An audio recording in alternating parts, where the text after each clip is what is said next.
بسم الله الرحمن الرحيم. الحمد لله رب العالمين، والصلاة والسلام على أشرف الأنبياء وسيد المرسلين خاتم النبيين محمد وعلى آله وأهل بيته وصحبه أجمعين. أما بعد، فقد قال الله تبارك وتعالى: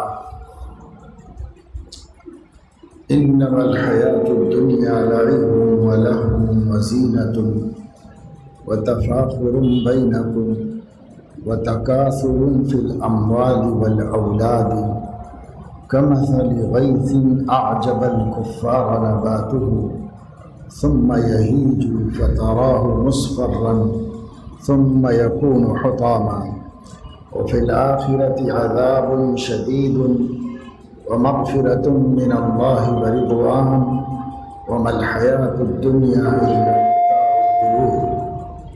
سابقوا إلى مغفرة من ربكم وجنة عرضها كعرض السماء والأرض أعدت للمتقين. صدق الله العظيم.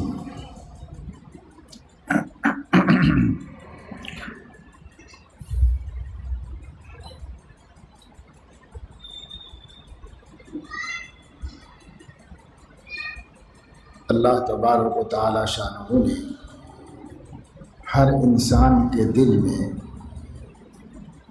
دنیا اور دنیا کے اندر پائی جانے والی چیزوں کی محبت رکھتی ہے. فطری طور پر دنیا کی جو چیزیں ہیں ان کو مرغوب اور محبوب بنا دیا ہے.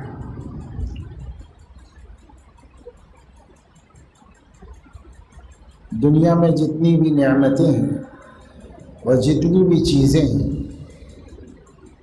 سب حقیقت کے اعتبار سے کچھ اور ہے اور بندوں کو نظر آنے اور سمجھ میں آنے کے اعتبار سے کچھ اور ہے.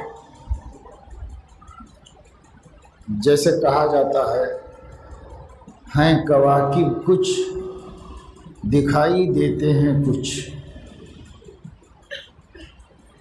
دیتے ہیں فریب یہ بازی گر کھلا. یعنی ستارے اس کرۂ ارض سے کہیں بڑے بڑے ہیں اور وہ ہمیں ہماری نگاہوں میں ایک چھوٹا سا چمکتا ہوا ذرہ نظر آتے ہیں. حقیقت میں اس کائنات سے بھی بڑا وجود رکھتے ہیں. تو جیسے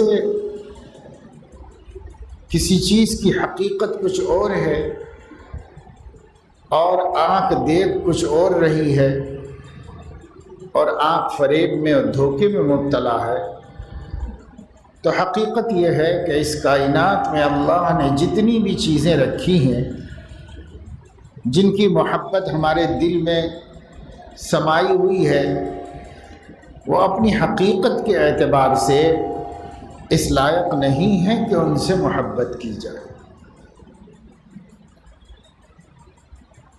لیکن بظاہر ان کو خوبصورت بنا دیا گیا ہے، بظاہر ان کو دیکھنے میں بھلا اور اچھا اور قیمتی اور وقیع بنا دیا گیا ہے. پر حقیقت میں دنیا کی کوئی نعمت ایسی نہیں ہے کہ اس سے جی لگایا جائے اور اس سے محبت کی جائے. اللہ تعالیٰ فرما رہے ہیں: زُيِّنَ لِلنَّاسِ حُبُّ الشَّهَوَاتِ من النساء والبنين والقناطير المقنطرة من الذهب والفضة والخيل المسومة والأنعام والحرث. خوبصورت بنا دی گئی ہے، حسین دکھا دی گئی ہیں لوگوں کو عورتوں کی محبت، اولاد کی محبت، سیم و زر اور سونے چاندی کی محبت، خزانوں کی اور بیلنس کی محبت، اور سدھائے ہوئے گھوڑوں یعنی شاندار سواریوں کی محبت، اور چوپایوں کی محبت، اور کھیتیوں کی محبت، اس طرح جتنی بھی چیزیں دنیا میں ہیں جس میں لوگ الجھے ہوئے ہیں، اللہ فرما رہے ہیں کہ یہ مزین ہیں نہیں، یہ مزین بنا دیے گئے۔ حقیقت میں کوئی چیز اتنی خوبصورت و قیمتی نہیں ہے کہ انسان اپنا دل اس پر قربان کر دے، ایسی کوئی چیز نہیں، لیکن لوگوں کو ایسی دکھا دی گئی، یعنی وہی نظر کا فریب، آدمی دیکھ رہا ہے کوئی چیز اور سمجھ کچھ اور رہا ہے اسے۔ اور جو اہل ایمان ہوتے ہیں، جن کے سامنے خدا کا کلام ہوتا ہے اور جو قرآن میں تدبر کرتے ہیں اور جو نبی پاک صلی اللہ علیہ وسلم کی مبارک تعلیمات کی روشنی سے دیکھتے ہیں، ان لوگوں کو ہر چیز اپنی حقیقت پر نظر آتی ہے، وہ دھوکہ نہیں کھاتے، وہ کسی فریب میں مبتلا نہیں ہوتے۔ اس لیے دنیا کو دیکھنے کے واسطے نظر چاہیے، دیکھنے کے قابل نگاہ چاہیے، آنکھ چاہیے۔ شاعر نے کہا ہے، اے اہل نظر خوب ہے ذوق نظر، لیکن جو شے کی حقیقت کو نہ جانے وہ نظر کیا ہے۔ ہماری نظر انتخاب کر رہی ہے، گرینری کے حسن کا انتخاب کر رہی ہے، عورتوں کے حسن کا انتخاب کر رہی ہے، جائیداد و جاگیر و فارم ہاؤس اور باغات و کھیتیوں کے حسن کی طرف مائل ہو رہی ہے، اور ہماری نظر اسے قبول کر رہی ہے۔ جو شے کی حقیقت کو نہ جانے وہ نظر کیا ہے۔ ہماری نظر جانتی ہی نہیں ہے کہ یہ کیا ہے۔ ایک نہایت حسین و خوبصورت انسان کا تصور کیجیے، کم عمر ہے، حسین ہے، صحت مند ہے، گورا چٹھا ہے، آنکھیں بڑی ہیں، اور ہر عضو حسن کا اعلیٰ معیار نظر آ رہا ہے۔ اب پھر اس کے بعد ظاہری نظر نے اس کو دیکھ کر اس کی ہر چیز کو خوبصورت قرار دیا، سر سے لے کے پیر تک حسین و جمیل ہے، انتہائی بیوٹیفل ہے، خوبصورت ہے، قربان ہونے کے قابل ہے۔ پھر اس شخص کے تصور کے بعد آپ اس کی حقیقت میں غور کیجیے،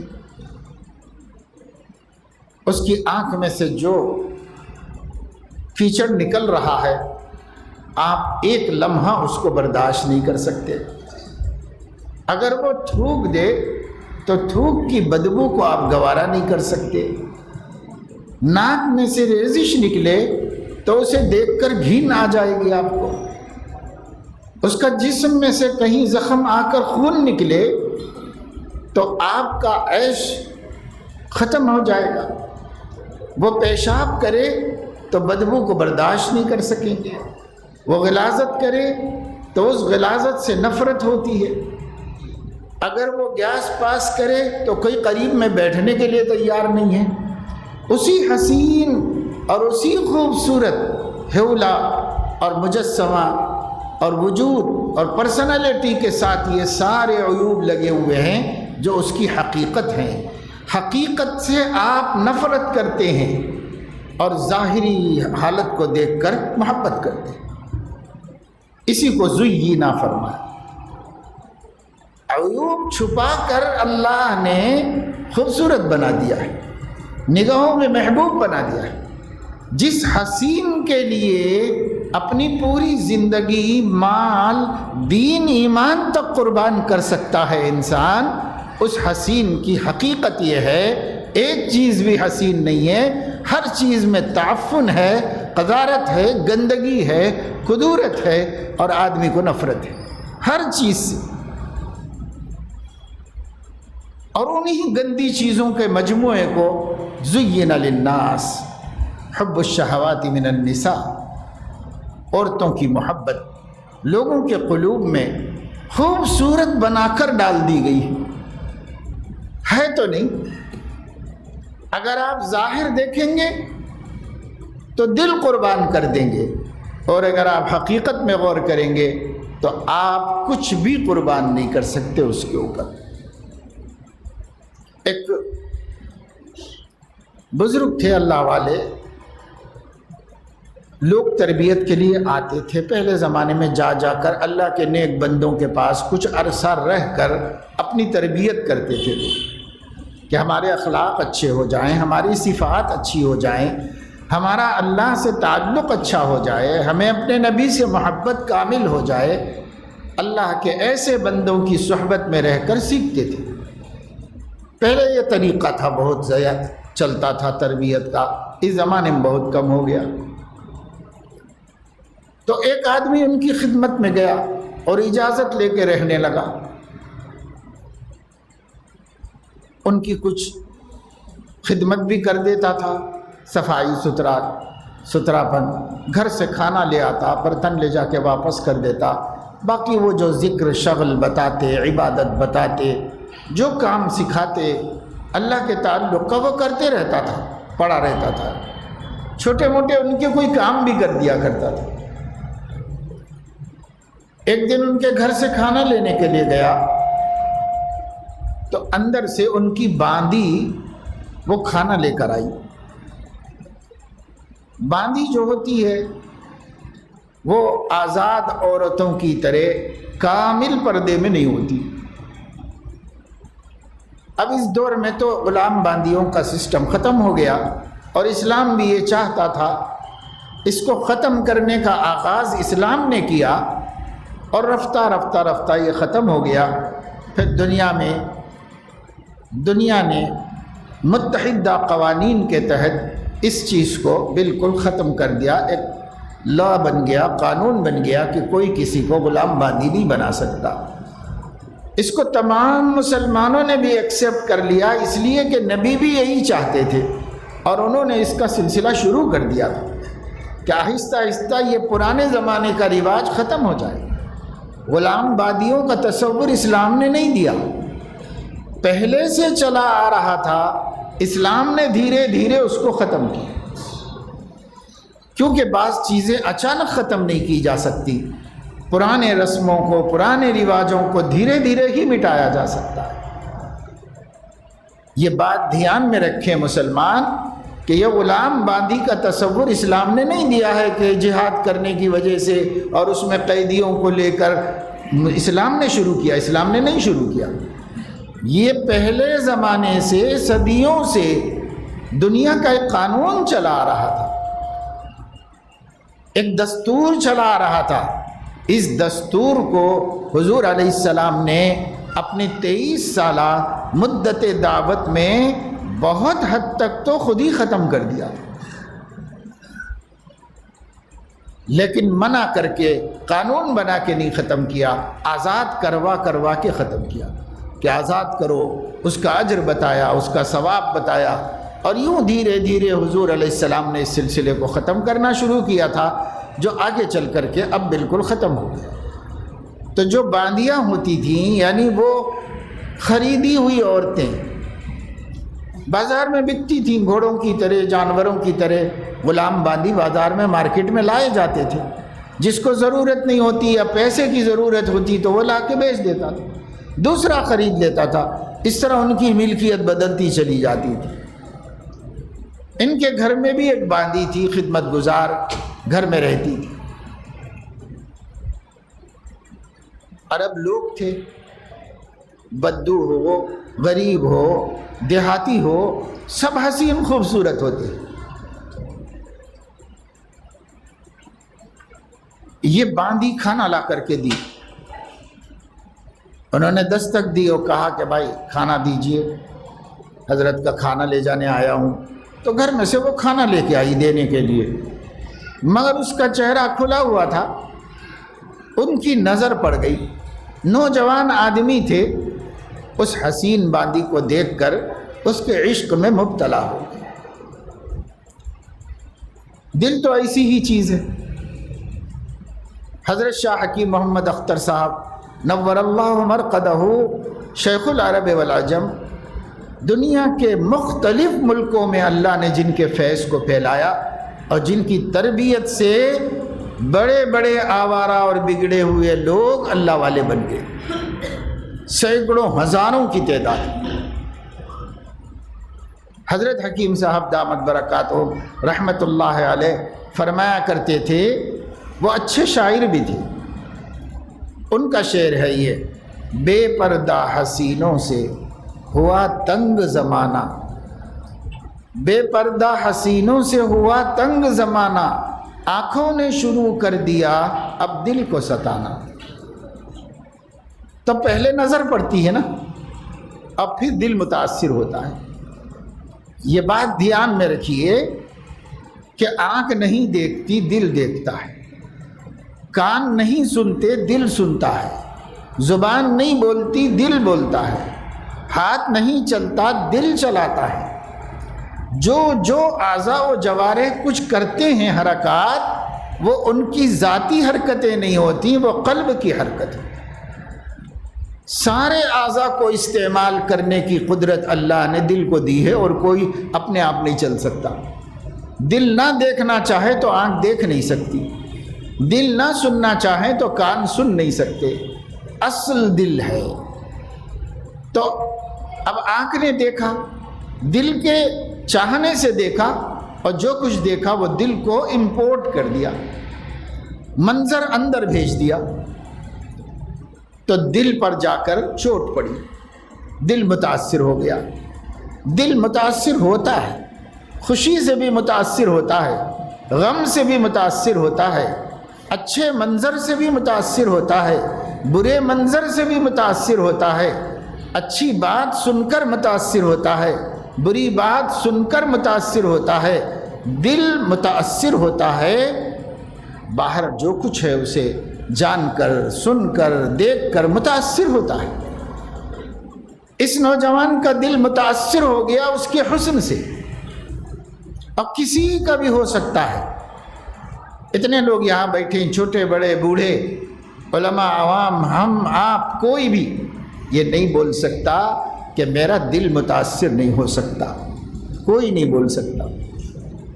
دل سلامت ہے تو جس بات سے متاثر ہونا ہے اس سے متاثر ہوگا۔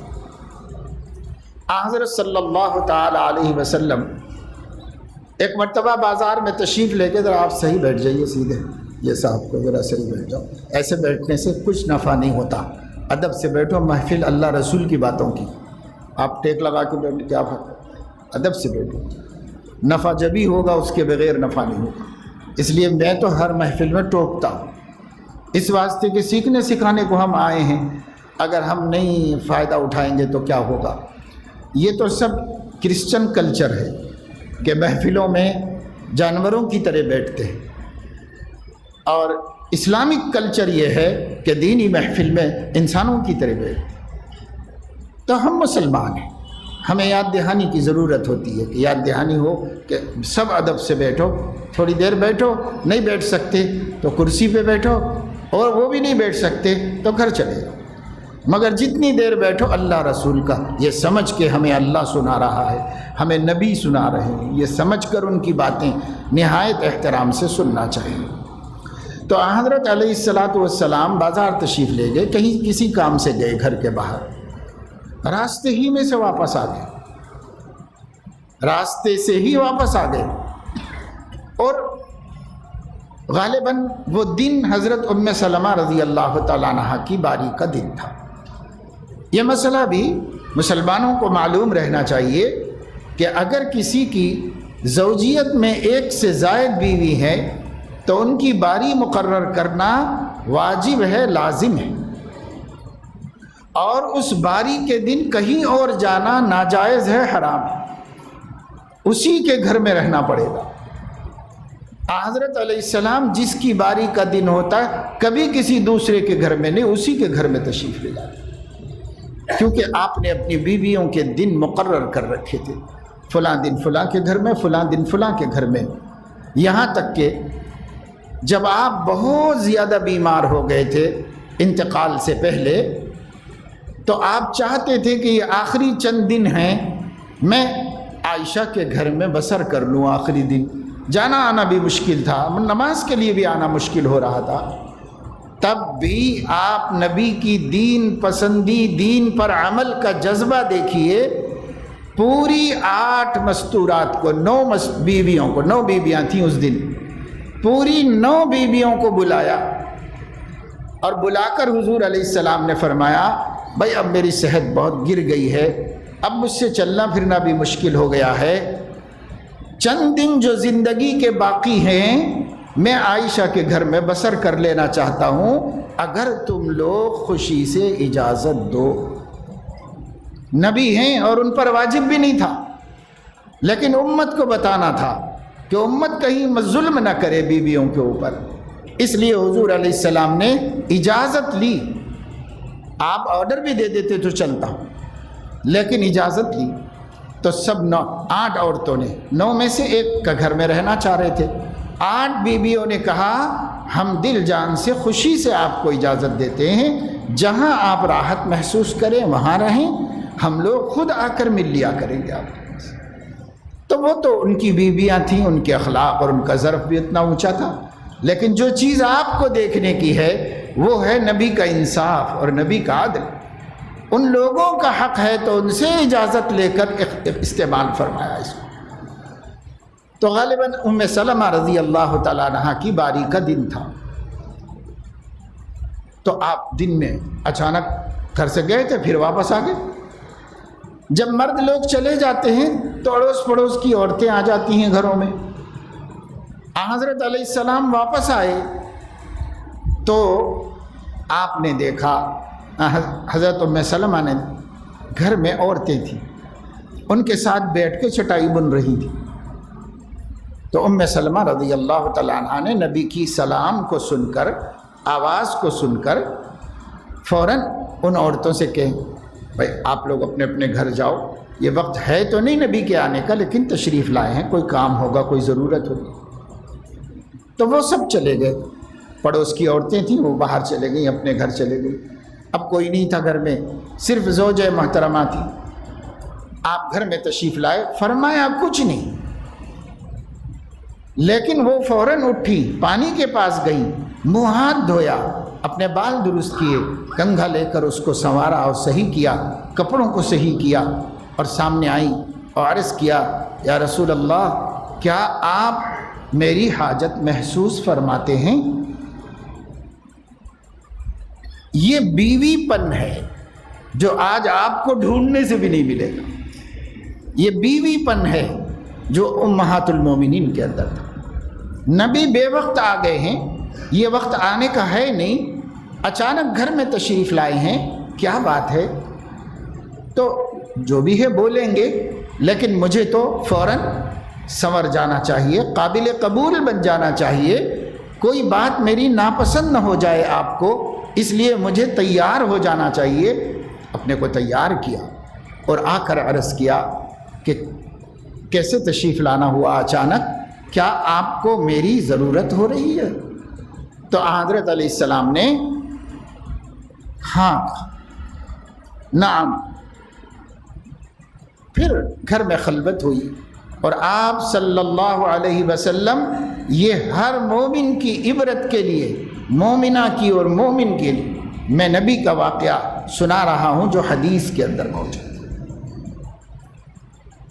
حضرت علیہ السلام اپنی ضرورت سے فارغ ہوئے، زوجہ سے ملاقات کی، اس کے بعد پھر آپ نے غسل فرمایا، آپ کی داڑھی اور سر مبارک سے بالوں سے پانی کے قطرے ٹپک رہے تھے، اور پھر آپ جس کام کے لیے جا رہے تھے جانے لگے۔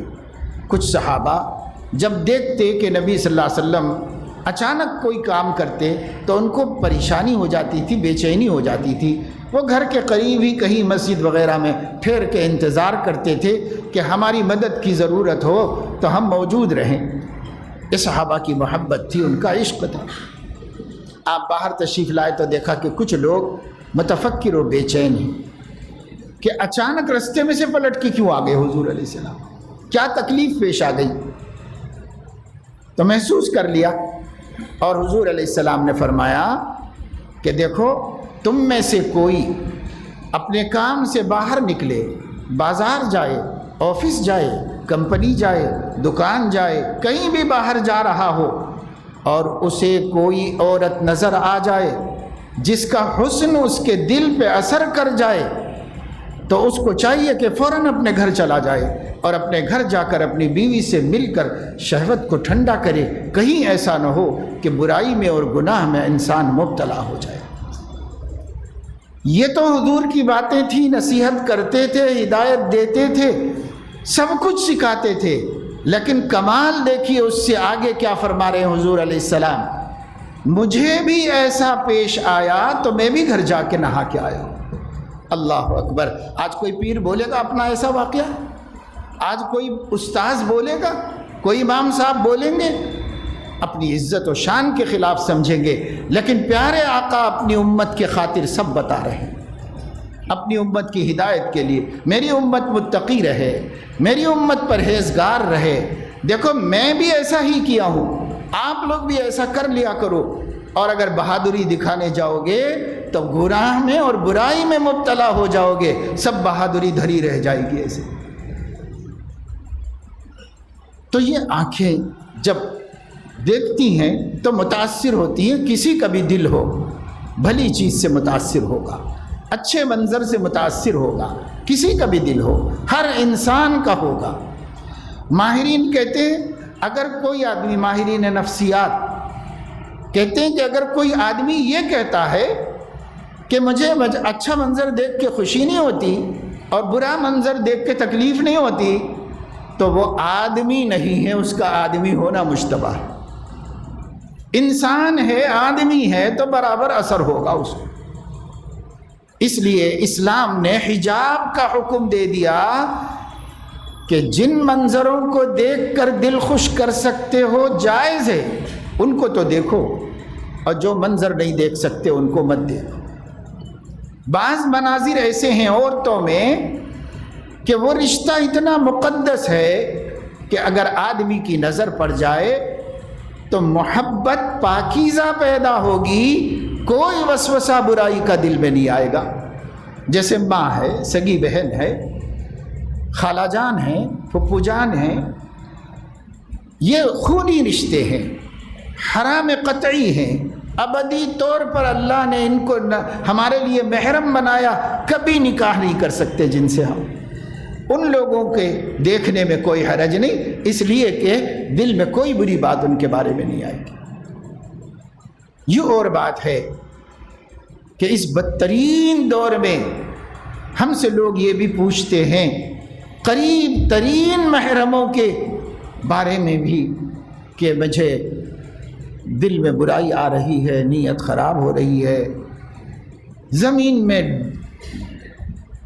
دھنس جانے اور پانی میں ڈوب مرنے کی بات ہے کہ جس رشتے کے بارے میں کبھی کبھی کبھی انسان کو کوئی برا وسوسہ دل میں نہیں آ سکتا، آج کا بدترین عیاش فحاش دور، اور موبائل کی وجہ سے اس کے ذریعے سے جتنی عیاشی فحاشی پھیلائی گئی ہے، لوگوں کی حیا سلب کر لی گئی ہے، اور انتہائی درجہ دل کو بے حس و بے حیا بنا کے رکھ دیا گیا ہے۔ آج لوگ پوچھ رہے ہیں باقاعدہ ماں کے بارے میں، بہن کے بارے میں کہ میری نیت خراب ہو رہی ہے، کیا کروں مولانا، میری نیت خراب ہو، لا حول ولا قوت الا باللہ۔ کسی زمانے میں کہا جاتا تھا، کتابوں میں لکھا ہوا تھا کہ مخلوقات میں، حیوانات میں بھی صرف کتے اور خنزیر ایسی مخلوق ہیں جو رشتے کو نہیں دیکھتی، خواہش پوری کر لیتی، باقی اور مخلوقات ایسا نہیں کرتی، یہ لکھا ہوا کتابوں۔ لیکن ہم جس دور میں ہیں، اولئک کالانعام بل ھم اضل، انسان مسلمان چوپائے بن گئے، چوپایوں سے بھی بدتر بن گئے۔ یہ سب اسمارٹ فون کی دین ہے، جب تک تھیٹروں میں فلمیں دیکھی جاتی تھی تب تک بھی ایسے حالات نہیں تھے۔ یہ جو حالات آئے ہیں عیاشی اور فحاشی کے، قلب کے بے حس و بے حیا ہو جانے کے، جو حالات اب آ رہے ہیں نا، یہ سب اسمارٹ فون کے بعد آ رہے ہیں، اس سے پہلے کبھی نہیں سوچا گیا ہے، سب اسی کے نتیجے میں آ رہے ہیں۔ تو خیر ان کی نظر پڑی، ان کا دل متاثر ہو گیا، محبت دل میں رچ بس گئی، اب اس میں بے چین بے چین بے چین بے چین رہنے لگے۔ ان کے مربی، ان کے شیخ ان کی تربیت کر رہے تھے، کچھ بے چینی اور انتشار کو محسوس کرنے لگے۔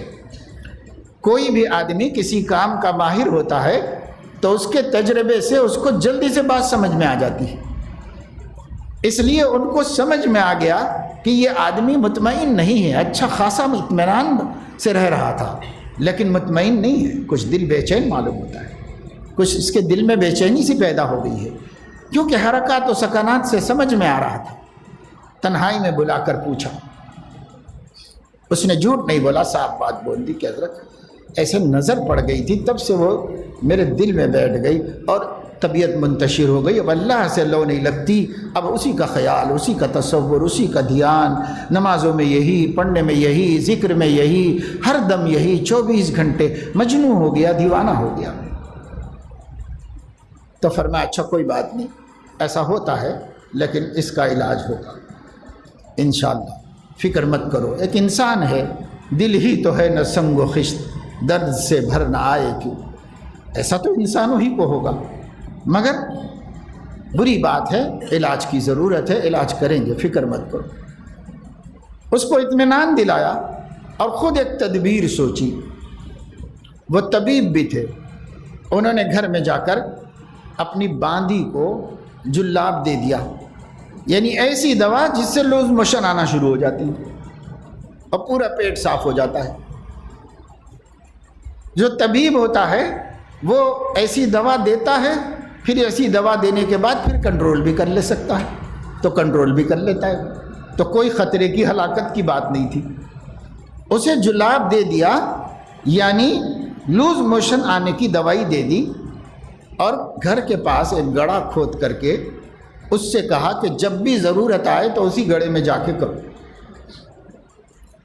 وہ جاتی رہی اور اس صبح سے شام تک موشن کرتے کرتے کرتے کرتے بالکل مریل دبلی پتلی ہو کے چٹائی پہ پڑ گئی، جا کر ایک کھاٹ کے اوپر پڑ گئی اور حالت اس کی خراب ہو گئی، ہڈی چمڑا ہو گئی بالکل۔ تو شیخ اس مرید کو اپنے ساتھ میں لے کے آئے اور لے جا کر کے، وہ تو باندھی تھی، اس کے اوپر پردہ واجب بھی نہیں تھا، لے جا کر کے دکھایا کہ یہ کون ہے، جانتے ہو، پہچانتے ہو؟ وہ دیکھا ایک دم سے بالکل مریل خوفناک صورت، گھبرا گیا، پیچھے ہٹ گیا، کہا جانتے ہو؟ نہیں میں نہیں جانتا، پتہ نہیں کون۔ کہا یہ وہی تمہاری محبوبہ ہے جس کی محبت سے ہفتہ 10 دن سے تم حیران ہو گئے، یہ وہی ہے۔ پھر اس کے بعد اس کو گڑھے کے پاس لے گئے اور کہا دیکھو جس کی محبت تمہارے دل میں سرایت کر گئی تھی، اس کے جسم میں سے سوائے اس چیز کے اور کوئی چیز کم نہیں، سارے اعضاء و جوارح ویسے ہی ہیں اس کے جیسے تھے، اگر کوئی چیز کم ہوئی ہے تو یہ غلاظت کم ہوئی ہے۔ اب تم سوچ لو کہ اب جب تم کو اچھی نہیں لگ رہی ہے تو جو تم نے محبت کی تھی وہ اس کے وجود سے نہیں کی تھی، بلکہ اس کے اندر کے غلاظت کے اس ڈھیر سے محبت کی تھی، جو الگ ہو گیا تو اب نہ وہ پسند آ رہا ہے نہ یہ پسند آ رہی ہے تم۔ تو میں یہ بتا رہا ہوں زین للناس، اللہ فرما رہے ہیں ہم نے مزین کر دیا گیا، یعنی ہے تو نہیں مگر بنا دیا گیا ہے ایسا کہ لوگ اس کو خوبصورت سمجھیں، ہے تو نہیں ایسا، بنا دیا گیا ہے۔ یہ دھوکہ ہے جس نے میرے دوستوں، عزیزوں، بزرگوں، نوجوانوں، بہنوں، بیٹیوں، اسی دھوکے نے ہمیں اپنی آخرت سے غافل کر کے، یہی دھوکہ، چیزوں کا دھوکہ، جس کو دولت سمجھ رہے ہیں حقیقت میں وہ دولت نہیں، جس کو پائیدار چیز سمجھ رہے ہیں حقیقت میں وہ پائیدار نہیں، جس کو جو بھی آپ سمجھ رہے ہیں حقیقت میں وہ نہیں ہے۔ دنیا کی جتنی بھی چیزیں ہیں اس میں کوئی چیز ایسی نہیں۔ ہاں، آخرت میں اللہ نے جو نعمتیں رکھی ہیں وہ پائیدار بھی ہیں، وہ حسین ہیں، وہ خوبصورت ہیں، وہ قیمتی ہیں، ان سے ہمیں سکون مل سکتا ہے، ان سے ہمیں حقیقی لذت حاصل ہو سکتی ہے۔ آپ دیکھیے دنیا کے لذائذ کا کیا حال ہے۔ کوئی چیز آپ کو اچھی لگے، زبان کو چٹخاری محسوس ہوئی، اگر آپ زیادہ کھا لیں گے تو جو چیز مزیدار محسوس ہو رہی تھی وہی چیز اب آپ کے لیے زہردار ہو جائے گی، نقصان دہ ہو جائے گی، صحت چھین لے گی آپ سے۔ آپ سمجھ رہے تھے کہ بہت مزیدار چیز ہے، کوئی مٹھائی ہو، کوئی اور چیز ہو، آپ اس کو پسند کرتے ہو، اگر آپ حد سے زیادہ استعمال کر لیں تو وہی چیز آپ کے لیے نفرت کا سبب بن جائے گی، دل بھر جائے گا اور آدمی کہے گا ہٹاؤ بھائی میرے سامنے سے، مجھے نہیں پسند ہے، مجھے نہیں کھانا ہے۔ ہر چیز کو دیکھ لو، کسی کی جاذبیت میں پائیداری نہیں ہے، کسی کے حسن میں پائیداری نہیں ہے۔ آپ نے بہت خوبصورت کپڑا خریدا اور اپنی پسند کے ٹیلر کے پاس جا کر خوبصورت طریقے سے سلوایا، آج آپ نے پہنا تو آپ کو بہت اچھا لگا، ایک دفعہ اور پہنا تو اس سے ذرا کم اچھا لگا، اور 1 سے 3 دفعے پہننے کے بعد آپ کو خود اب اچھا نہیں لگتا ہو، کوئی اور اچھے کی تلاش میں آپ چلے جاتے ہیں، کوئی اور نیا جوڑا سلاؤں اور کوئی اچھا اس سے اچھا لاؤں کہیں سے۔ کیوں؟ اس واسطے کہ دنیا میں کسی چیز کی لذت پائیدار نہیں، حسن پائیدار نہیں، عمر پائیدار نہیں، طاقت پائیدار نہیں، کوئی چیز بھی پائیدار نہیں۔ دنیا فانی ہے، دنیا کی ہر چیز فانی ہے، اور جو فانی سے جی لگائے گا وہ بھی فانی ہو جائے گا۔ ہم بھی فانی ہیں، لیکن اگر ہم فانی سے جی لگائیں گے، دل کو فانی چیزوں پہ قربان کریں گے، ہم بھی فنا ہو جائیں گے۔ اللہ باقی ہے، اگر اپنے دل کو اللہ پہ قربان کر دیں گے تو اللہ باقی اور ہم بھی باقی ہو جائیں گے۔ اسلام یہ سکھاتا ہے ہمیں، نبی اس کی دعوت دیتے ہیں اور یہ کہتے ہیں کہ بھائی کن چیزوں سے جی لگا رہے ہیں، کہاں جا کے اپنا دل خراب کر رہے ہو، یہ سب چیزیں جی لگانے کے قابل نہیں ہیں۔ جگہ جی لگانے کی دنیا نہیں ہے، جی لگانے کی جگہ نہیں ہے دنیا، جگہ جی لگانے کی دنیا نہیں ہے، یہ عبرت کی جا ہے، تماشا نہیں۔ یہاں کیا ہوتا ہے؟ بچپن میں سب لوگ گودوں میں لے کے کھلاتے ہیں، ہلاتے ہیں، سہلاتے ہیں، نہلاتے دھلاتے ہیں، سلاتے ہیں، تسلی دیتے ہیں، لوریاں دیتے ہیں، سب چمکارتے ہیں، سب پیار کرتے ہیں، سب محبت کرتے ہیں۔ تھوڑا اور بڑا ہو جائے گا تو بڑے چھوڑ دیں گے اور وہ اپنے دوستوں میں کھیلنا کودنا شروع کرے گا۔ جوان ہو جائے گا، ماں باپ کو بھی چھوڑ دے گا، گھر والوں کو بھی چھوڑ دے گا، یاروں کا سرکل بنا کے اسی میں مگن اور خوش رہے گا، اچھے برے سب کام کرتا رہے گا، اور شادی بیاہ ہو جائے گی، ذمہ داریوں کے بوجھ میں دب جائے گا، اور اس ذمہ داریوں کے بوجھ سے پریشان ہو کر کے ہراساں اور سرگردہ رہے گا۔ بوڑھا ہو جائے گا تو ضعیف اور کمزور ہو جائے گا۔ پھر کیا ہوگا؟ پھر اس کے بعد موت آ جائے گی۔ ابھی حافظ صاحب نے قرآن مجید پڑھا، اس میں اللہ رب العزت نے یہ بات بیان فرمائی ہے کہ میں بندے کو پیدا کرتا ہوں اور اسے ضعیف اور کمزور حالت میں پیدا کرتا ہوں، پھر اس کو طاقتور بناتا ہوں، پھر وہ اشد العمر کو پہنچ جاتا ہے، خوب مضبوط و طاقتور ہو جاتا ہے، اس کی ہر صلاحیت جوان ہوتی ہے، پھر اس کے بعد میں اس کو ایک ایسے دوراہے پہ لا کے کھڑا کرتا ہوں، یا تو موت دے دیتا ہوں یا ذلت کی عمر تک پہنچا دیتا ہوں، کیونکہ لمبی عمر ذلت کی عمر ہے۔ لوگ بیزار ہو چکے ہوتے ہیں، لوگوں کو وہ شخص ڈسٹربنس محسوس ہوتا ہے اور اپنی مصروفیات میں خلل اور کانٹا محسوس ہوتا ہے، جو بہت بوڑھا ہو کر دوسروں کی مدد کا محتاج ہو گیا ہے، اپنے کام خود کرنے تک سب پیار کرتے ہیں۔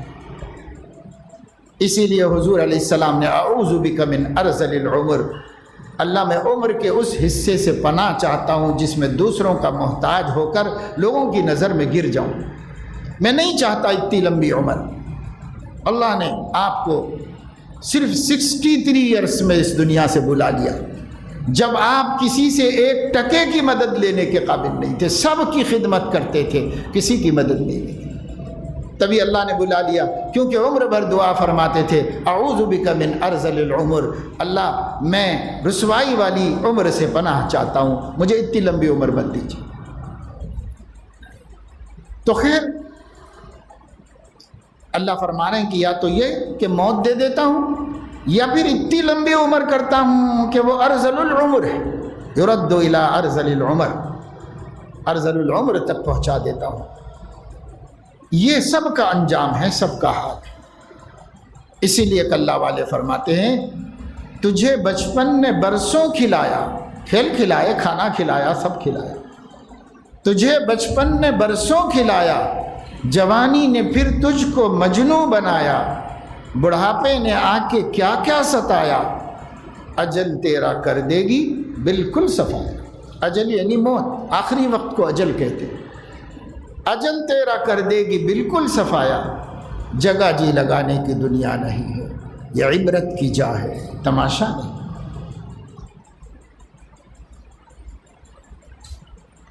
اس لیے ہم دنیا کو دیکھ کر غلط تأثر نہ لیں، یہی عقل مندی کی بات ہے، یہی سمجھداری کی بات ہے۔ امام نووی رحمہ اللہ فرماتے ہیں ان للہ عبادا فطنا طلقوا الدنیا وخافوا الفتنا، اللہ کے کچھ ذہین بندے ہیں، ہم دنیا کے پیچھے کھپے مرے جانے والوں کو ہی ذہین سمجھتے ہیں، بہت انٹیلیجنٹ ہے اور کیا زبردست آدمی ہے، کیا تھا کیا بن گیا، ہم اسی کو سمجھتے ہیں۔ لیکن اہل اللہ کس کو ذہین سمجھتے ہیں؟ ان للہ عبادا فطنا، اللہ کے کچھ ذہین بندے ہیں، طلقوا الدنیا وخافوا الفتنا، دنیا کو علیحدہ کر دیا اور فتنوں سے ڈر گئے، آزمائشوں سے ڈر گئے۔ دنیا بغیر آزمائش کے کسی کو نہیں ملی۔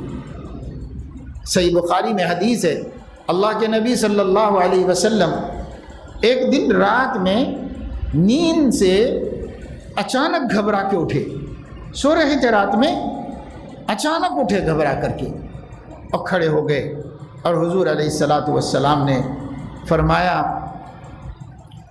آج رات اللہ نے کتنے خزانے اتارے ہیں آسمانوں سے، آج رات اللہ نے بہت خزانے آسمانوں سے اتارے ہیں اور بہت آزمائشیں اور فتنے بھی اتارے ہیں، کیونکہ مال اور فتنے کا چولی دامن کا ساتھ ہے۔ آسمان سے خزانے اتارے ہیں اور فتنے بھی اتارے ہیں۔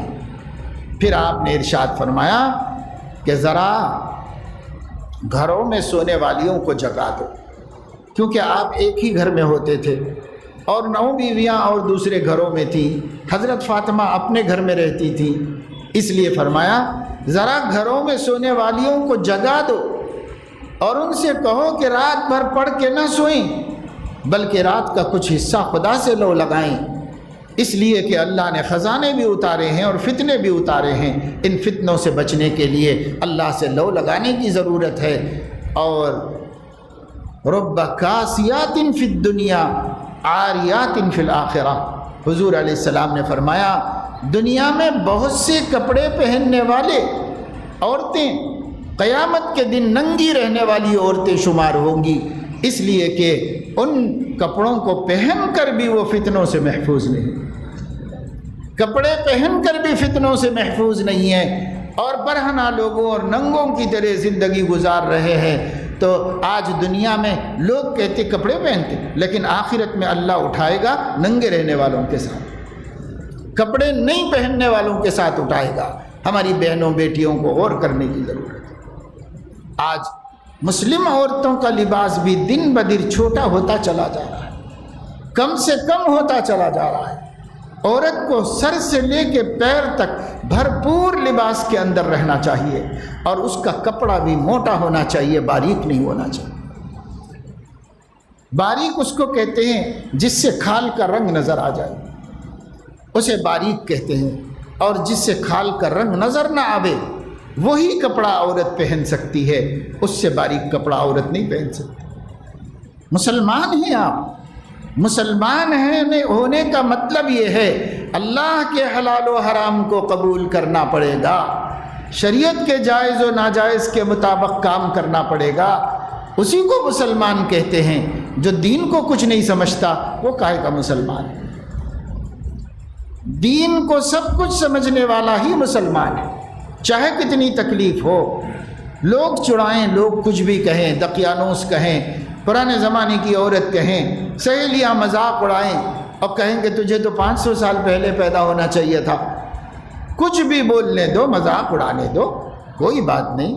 اذکروا اللہ حتی یقولوا مجنونا، اللہ کی اتنی بندگی کرو کہ لوگ تمہیں پاگل کہنے لگے، کوئی بات نہیں، ہم کریں گے، برابر کریں گے، ہمیں جو کہنا ہے کہہ دو، جو نام رکھنا ہے رکھو ہمارا، لیکن ہم اپنے نبی کے دین سے ہٹنے والے نہیں۔ دنیا کیا کرتی ہے کرنے دو، کسی سے نہیں ڈرو، جو ڈرے گا اسے ڈرایا جائے گا، اور پہلے حجاب اتارا جائے گا، داڑھی منڈائی جائے گی، ٹوپی نکالی جائے گی، پھر کرتا نکالا جائے گا، پھر کہا جائے گا اس پاجامے کی بھی کیا ضرورت ہے، اسے بھی نکال کے پھینکو، پھر نماز چھڑائی جائے گی، پھر روزہ ختم کیا جائے گا، پھر اذان بند کی جائے گی، پھر مسجدیں بلڈوزر سے گرائی جائیں گی، پھر عیدگاہوں میں جمع ہونے پر پابندی لگائی جائے گی، پھر ایک دن آئے گا اور کہا جائے گا کہ ایمان بھی مت لاؤ، لا الہ الا اللہ بھی مت بولو، بولو گے تو خیر نہیں ہے تمہاری۔ تو جو آدمی سودا کرنا جانتا ہے وہ ایک دن کلمے کا سودا بھی کرے گا، اور جو آدمی یہ طے کر لے کہ میں اپنے نبی کی ایک سنت کا سودا نہیں کروں گا، ایمان تو بہت بڑی بات ہے، اس کو کوئی بال نہیں بگاڑ سکتا، ایک بال بھی کا نہیں کر سکتا اس کا، وہ شخص اسی دین پر قائم رہے گا، بلکہ بڑے بڑے سرکشوں دشمنوں کو اپنے آگے جھکا لے گا۔ شرط یہ ہے کہ آپ کے دل میں دین کی محبت ہو، اور شرط یہ ہے کہ آپ کے دل میں اپنے نبی کی تعلیمات کی اہمیت ہو، وقت ہو، قدر و قیمت ہو۔ لیکن آج مسلمان ملک کے قانون سے جتنا ڈرتا ہے اللہ کے قانون سے اتنا بھی نہیں ڈرتا، اتنا بھی نہیں ڈرتا شریعت سے، اللہ کا قانون ہے شریعت، لیکن اس سے اتنا بھی نہیں ڈرتا جتنا ملک کے قانون سے ڈرتا ہے۔ یہ تو معلوم کر لے گا کہ اگر میں ایسا کروں تو قانون کی گرفت میں تو نہیں آؤں گا، لیکن یہ نہیں معلوم کرے گا کہ میں اگر ایسا کروں تو شریعت کے خلاف تو نہیں ہوگا، یہ کوئی نہیں پوچھنے والا۔ شریعت کے خلاف کا کیا کرنا ہے، ہونے دو، خلاف ہونے دو، موافق ہونے دو، اپنے کو کیا کرنا ہے۔ ایسے مسلمان ہمیں، یہ اسلام نہیں چلے گا میرے دوست، وہ اسلام جو صحابہ کا اسلام تھا، حکم حکم بس، آگے کچھ نہیں۔ اتنے جواں مرد تھے، اتنی ہمت تھی، عورتوں میں بھی اتنی ہمت تھی کہ آج ہمارے مردوں میں بھی نہیں۔ خندق کا موقع تھا، جناب رسول اللہ صلی اللہ علیہ وسلم صحابہ کو لے کر بہت جلدی تھوڑے سے وقت میں کافی بڑی خندق کھودنے میں لگے ہوئے تھے۔ احزاب یعنی مکے والے خیبر کے یہودیوں کو، بنو نذیر کو، بنو قریظہ کو لے کر، اور اطراف و اکناف کے تمام قبیلوں کے لشکر لے کر سینکڑوں قبیلوں کی تعداد میں حضور پہ حملہ کرنے کے لیے مدینے پہ حملہ کرنے آئے تھے۔ اس کو قرآن میں الاحزاب کہا جاتا ہے، اور سیرت کی کتابوں میں غزوہ خندق کہا جاتا ہے۔ احزاب اس لیے کہتے ہیں کہ حزب ایک لشکر کو کہتے ہیں، بہت سے لشکر تھے، اس لیے اس کو غزوۃ الاحزاب کہتے ہیں۔ خندق اس لیے کہتے ہیں کہ اس میں حفاظت کے واسطے خندق کھودی گئی تھی، 20 فٹ چوڑی اور 10 فٹ گہری خندق کھدوائی گئی تھی۔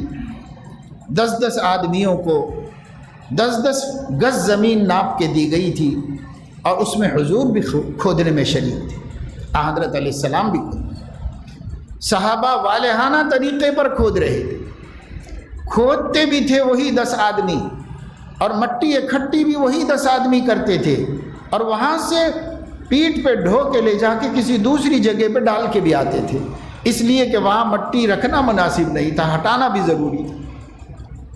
اس طرح خندق کھود لی صحابہ کرام نے حضور علیہ السلام کی نگرانی میں۔ تو ادھر سے جب لشکر سب آئے تو لشکروں کو پہلی دفعہ عرب میں یہ تجربہ ہوا کہ صاحب بستی کو 3 طرف پہاڑ ہیں، ایک طرف سے جانے کا کھلا راستہ تھا، اور اس میں اتنی بڑی خندق ہے کہ نہ کود کے کوئی جا سکتا ہے نہ گھوڑے کو کدا سکتا ہے، ادھر اتنی بڑی خندق ہے، کبھی دیکھا ہی نہیں تھا۔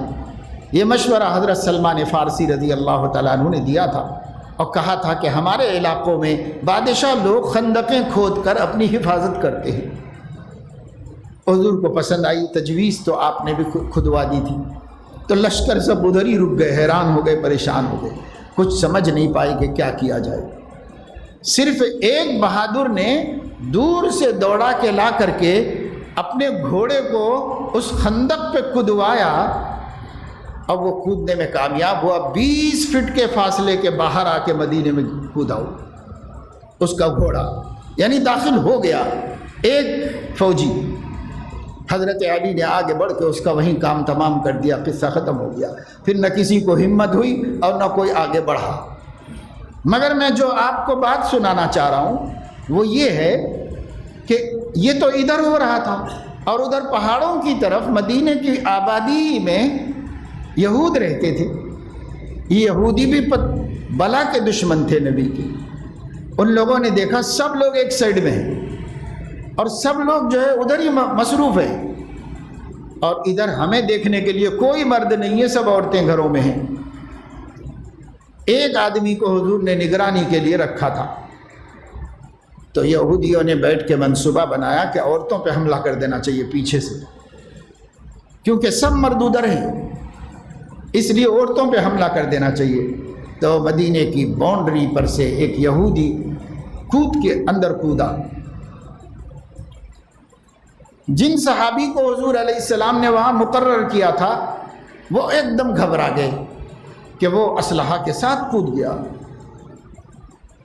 لیکن حضور علیہ السلام کی پھوپھی حضرت صفیہ رضی اللہ تعالیٰ عنہ بوڑھی تھی، خاتون تھی، لیکن انہوں نے دیکھا کہ وہ مرد اس کا مقابلہ کرنے سے گھبرا رہا ہے، تو اپنے گھر سے تلوار لے کے خود نکل کے آئیں، اور ایک ہی وار میں اس کا دھڑ اور اس کا سر الگ کر دیا۔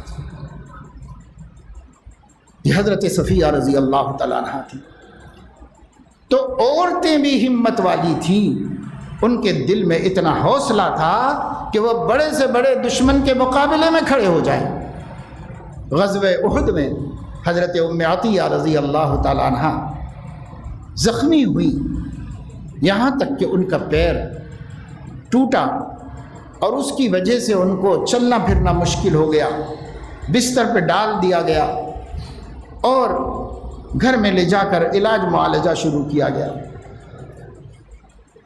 احد سے فراغت کے فوراً بعد دشمن اگرچہ بھاگ گئے تھے، مگر بہت دور جا کر وہ رک گئے تھے اور سوچ رہے تھے کہ ہم لوگ بھاگ کے غلطی کریں، ہم لوگ تھوڑی اور ہمت کرتے تو ان لوگوں کو ختم ہی کرتے۔ 70 تو ختم کر دیے تھے صحابہ، اور 10-20 کو ختم کر دیتے تو قوت ہی ختم ہو جاتی مسلمانوں کی۔ تو وہاں بیٹھ کے پھر سے تیاری شروع کر رہے ہیں۔ ادھر حضرت علیہ السلام بھی زخمی تھے، احد ہی میں آپ کے دندان مبارک شہید ہوئے تھے، احد میں خود کی کڑیاں سر میں گھس گئی تھی، اسے کھینچ کے نکالا گیا تھا تو خون نکلنے لگا تھا۔ حضرت فاطمہ نے کھجور کا بوریا جلا کر کے راکھ بھر کے اس کو روکا تھا خون کو۔ حضرت علی نے پانی لا کر کے چہرے مبارک کو صاف کیا تھا۔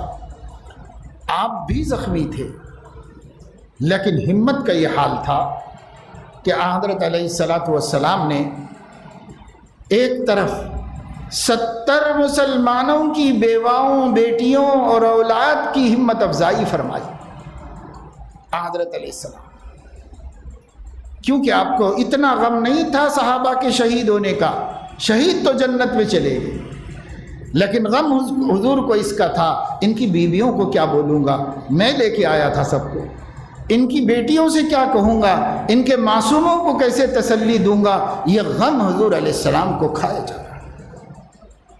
لیکن ان کی بیویوں، بیٹیوں، بیواؤں کا کیا حال تھا؟ وہ ایک ایک آدمی سے پوچھ رہے تھے، ارے چھوڑو بھائی، میرا شوہر مر گیا، یہ بتاؤ اللہ کے رسول کیسے ہیں؟ میرا بیٹا مر گیا ہوگا، چھوڑو اللہ کے پاس گیا، کام آ گیا دین میں، میرے لیے فخر ہے، مگر یہ بتاؤ نبی سلامت ہے؟ حضور کو ان کی فکر تھی، اور ان سب کو حضور علیہ السلام کی فکر تھی۔ ایک عورت احد کی طرف چلی آ رہی تھی، جن کے 3 گھر کے لوگ شہید ہو گئے تھے، ادھر سے حضور علیہ السلام جا رہے تھے، دیکھ کے پہچان لیا۔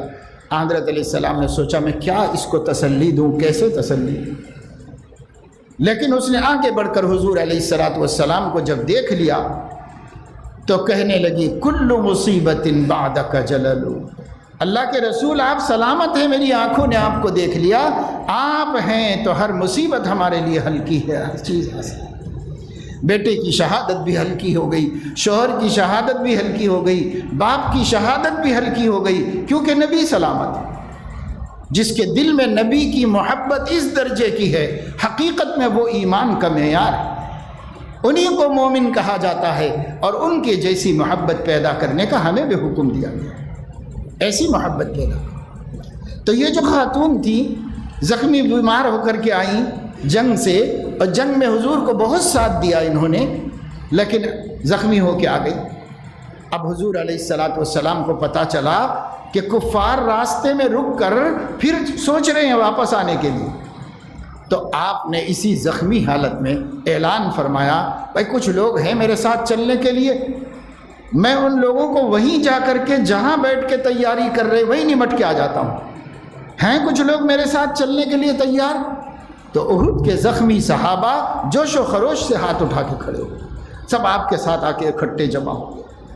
اس وقت یہ خاتون کو پتہ چلا کہ اللہ کے نبی ابھی ایک اور مہم پر جا رہے ہیں، تو 3 مرتبہ اٹھیں، بیٹھیں، اب پھر کھڑی ہوئیں، لیکن کھڑے ہو نہیں سکی، تو پھر گر گئیں، پھر لیٹ گئیں، پھر اٹھ کے کوشش کی، پھر اٹھ کے کوشش کی، پھر بڑے افسوس سے کہنے لگیں، افسوس آج میں اس قابل نہیں رہی کہ اللہ کے نبی کی مدد کر سکوں۔ یہ عورتیں تھیں اس زمانے کی جن کو نبی کے لیے اتنی محبت تھی، اتنی مودت تھی، اور نبی کے خاطر اتنی قربانیاں دے سکتے تھے۔ میرے دوستوں، میری بہنوں اور بھائیوں، بزرگوں، ہم سب لوگ اس وقت دھوکے میں پڑے ہوئے ہیں، بس دھوکے سے نکل جاؤ۔ آنکھ دھوکہ دے رہی ہے، کان دھوکہ دے رہا ہے، زبان دھوکہ دے رہی ہے، دل دماغ دھوکہ دے رہے ہیں، دھوکے سے نکل جاؤ۔ وَمَا الْحَيَاةُ الدُّنْيَا إِلَّا مَتَاعُ الْغُرُورِ، دنیا کی زندگی تو غرور کا سامان ہے، دھوکے کا سامان۔ لَا يَغُرَّنَّكُمْ بِاللَّهِ الْغَرُورِ، مسلمانوں شیطان تم کو دھوکہ نہ دے دے۔ غرور غین کے پیش کے ساتھ تکبر کو کہتے، اینٹنے کو کہتے، فخر کو کہتے، اور غرور غین کی زبر کے ساتھ سب سے بڑے دھوکے باز کو کہتے ہیں، سب سے بڑا دھوکے باز۔ لا یغرنکم باللہ الغرور، ہرگز ہرگز دھوکہ نہ دے سکے اے میرے بندو تم کو کون؟ سب سے بڑا دھوکے باز تم کو دھوکہ نہ دے سکے، اور سب سے بڑا دھوکہ باز شیطان ہے، نفس امارہ ہے جو ہمارے سینے کے اندر موجود ہے۔ اعداء عدوک نفسک التی بین جنبیک، اللہ کے نبی فرما رہے ہیں اے میرے امتیوں، تمہارا سب سے بڑا دشمن باہر نہیں ہے، شیطان بھی نہیں ہے، ابلیس بھی نہیں ہے، تمہارا سب سے بڑا دشمن تمہارا نفس ہے جو تمہارے ہی اندر موجود ہے۔ التی بین جنبیک، 2 پہلوؤں کے بیچ میں ہے، تمہارا نفس جو قلب پر حکمرانی کر رہا ہے، اس نفس کو قابو میں کرو، اور اسے مسلمان بناؤ اور اس سے کہو کہ اے نفس تو مجھ سے کوئی بھی خواہش کرے گا تو میں پوری نہیں کروں گا، پہلے دیکھوں گا وہ میرے نبی کو پسند ہے تو پوری کروں گا، اور اگر میرے نبی کو پسند نہیں ہے تو لٹک جائے مر جائے، میں سننے والا نہیں ہوں تیری بات۔ اسی کو مجاہدہ کہتے ہیں، اسی کو سلوک کہتے ہیں، اسی کو طریقت و تصوف کہتے ہیں کہ آدمی اتنی پریکٹس کر لے کہ نفس کے جائز خواہش کو پوری کر دے، لیکن اس کے کسی ناجائز مطالبے کو کسی قیمت پر پورا نہ کرے۔ چاہے نفس کہے کہ میں مر جاؤں گا تو مر جاؤں، کوئی بات نہیں، تمہارا مرنا ہی بہتر ہے، مگر میں سننے والا نہیں۔ ایسا حوصلہ، ایسی ہمت جس نوجوان مرد میں، جس نوجوان عورت میں، جس شخص میں بھی ہوگی، وہ ہے اللہ کا پیارا بندہ، اس لیے کہ وہ اپنے نفس کی نہیں مان رہا ہے تو اپنے رب کی مان رہا ہے، اور جس کی مان رہا ہے وہ اس سے راضی ہو گیا اور خوش ہو گیا۔ یا نفس کو خوش کرو یا اللہ کو خوش کرو، دو ہی ہمارے سامنے آپشنس ہے، دو ہی راستے ہیں، یا اللہ کو راضی کرو یا نفس کو راضی کرو، دونوں ایک ساتھ راضی نہیں ہو سکتے۔ ہم خدا خواہی و ہم دنیا دوں، ای خیال استو محال استو جنوں، اللہ کو بھی چاہتے ہو اور جو دنیا اللہ کو نہیں پسند ہے وہ بھی چاہتے ہو، یعنی جس دنیا کو اللہ نے ہمارے لیے حلال کیا ہے اس میں کوئی حرج نہیں، جو دنیا اللہ کو نہیں پسند ہے وہ بھی چاہتے ہو۔ ایسا ہو نہیں سکتا، یہ تمہارا جنون ہے، پاگل پن ہے، کبھی ہوا نہیں اور کبھی ہوگا نہیں کہ ایک ہی ساتھ اللہ بھی راضی ہو جائے اور ایک ہی ساتھ تمہارا نفس بھی راضی ہو جائے، ایسا ہو نہیں سکتا۔ یا خدا کو راضی کرو یا نفس کو راضی کرو، جو اللہ کو راضی کرے گا وہ دو جہاں میں کامیاب ہو جائے گا، جو نفس کے چونچلے پورے کرتے رہے گا وہ دونوں جہاں میں ذلیل ہو جائے گا، رسوا ہو جائے گا، کیونکہ عزت و ذلت اللہ کے ہاتھ میں ہے۔ اس لیے ہمیں دھوکے کے راستے سے نکلنا چاہیے۔ پہلا ہمیں کام یہ کرنا ہے کہ چند چیزوں میں، کائنات کی چیزوں میں تھوڑی دیر تدبر تفکر کر کے آپ خود دیکھ لیجئے کہ جو دکھ رہا ہے وہ حقیقت نہیں، چمکتا جو نظر آتا ہے سب سونا نہیں ہوتا۔ کتنے لوگ دھوکہ کھا گئے، کتنی بھولی بھالی عورتوں کو لوگوں نے آرٹیفیشل زیور دے کے سمجھ رہی ہے کہ میرے پاس 2 تولے زیور رکھا ہوا ہے، میرے پاس 10 تولے سونا رکھا ہوا ہے، بھولی یہ نہیں پتا ہے کہ وہ کیا ہے، دیکھنے میں تو مگر اتنا شاندار ہے کہ وہ بالکل پیور گولڈ نظر آ رہا ہے، لیکن ہے نہیں، کوئی قیمت نہیں اس کی اس کے سامنے۔ وہ تو آئرن ہے، لوہا ہے، اس کے اوپر کچھ محنت کر کے دھوکہ دینے والے نے اسے دھوکے کی چیز بنا دیا ہے، اور دھوکہ کھا رہے ہیں لوگ۔ کتنے لوگ ہیں بہت اچھا سا ہار پہنے ہوئے ہیں، شادیوں میں تقریبات میں دیکھنے والے، ارے بہت قیمتی ہار پہنے، اس کا میاں دیکھو کتنا قیمتی ہار دلا دیا اس کو، لیکن انہیں نہیں معلوم ہے کہ وہ کوڑیوں کے مول کا ہے بھائی، وہ تو حقیقی سونا نہیں۔ تو نظر دھوکہ کھاتی ہے، سماعت دھوکہ کھاتی ہے، دھوکوں میں زندگی گزر رہی ہے۔ دنیا میں بھی ہمیں دھوکے ہوتے ہیں، لیکن ہم چالاک ہیں، ہوشیار ہیں، دنیا کے دھوکوں سے بچنا سیکھ چکے ہیں، اور بہت حد تک تجربوں نے ہمیں محتاط بنا دیا ہے کہ اب ہمیں کوئی دھوکہ آسانی سے نہیں دے سکتا، لیکن نفس کے دھوکوں سے بچنا ہم نے نہیں سیکھا۔ 50 سال ہو گئے، 60 برس ہو گئے، 70 برس ہو گئے، موت قریب آ گئی، قبر پکار رہی ہے، آواز دے رہی ہے، مسجد کا ڈولہ ہمارے لیے بلائے جانے کا انتظار کر رہا ہے، لیکن ابھی بھی ہم نے نفس کے دھوکوں سے بچنا نہیں سیکھا۔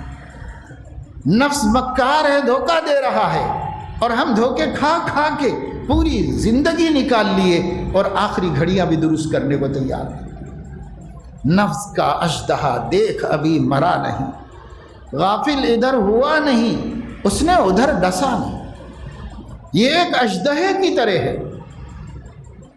مولانا روم رحمۃ اللہ علیہ فرماتے ہیں سردیوں کا زمانہ تھا، ایک لکڑہارا جو ہے لکڑی گاؤں جنگل سے کاٹ کے لا کے بیچ لینے والے، بیچ کے پیسے بنا لیتے، گھر چلا لیتے تھے۔ پہلے زمانے میں جنگلات پر حکومتوں کا کنٹرول نہیں ہوتا تھا، وہ رعایا کے لیے خدا کا ہدیہ ہوتا تھا۔ جنگل کے جانور بھی سب اللہ کی میزبانی ہے، اللہ کے بندوں کے واسطے، کہ جو میرے بندوں کو کما کر کھانے کے ذریعے نہیں ہے تو میرے جنگلوں میں آ جاؤ، شکار کر لو، میں نے دسترخوان بچھایا ہے، میرے دسترخوان پہ کھا لو۔ لیکن یہ اسلام کی بات بتا رہا ہوں، قانون تو اسے سنگین جرم کہتا ہے۔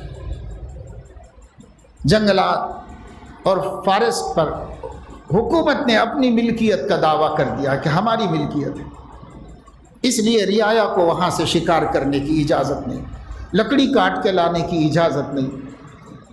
حکومت بیچتی ہے تو لے سکتے ہیں، لیکن خود لے کے آ کے نہیں سکتے۔ یہ سب اللہ نے بندوں کی روزی بنا کر مفت میں رکھی، تالابوں کا پانی اللہ نے مفت میں رکھا، سب اپنے بندوں کے لیے رکھ دیا اللہ رب العزت۔ اور جب سے شکار پہ پابندی لگی، جانور پیدا ہونے ختم ہو گئے۔ لوگ اللہ تعالیٰ کی پلاننگ کو نہیں سمجھتے، اپنا پلان ٹھونس دیتے ہیں، اللہ اپنا پلان ہٹا لیتے ہیں۔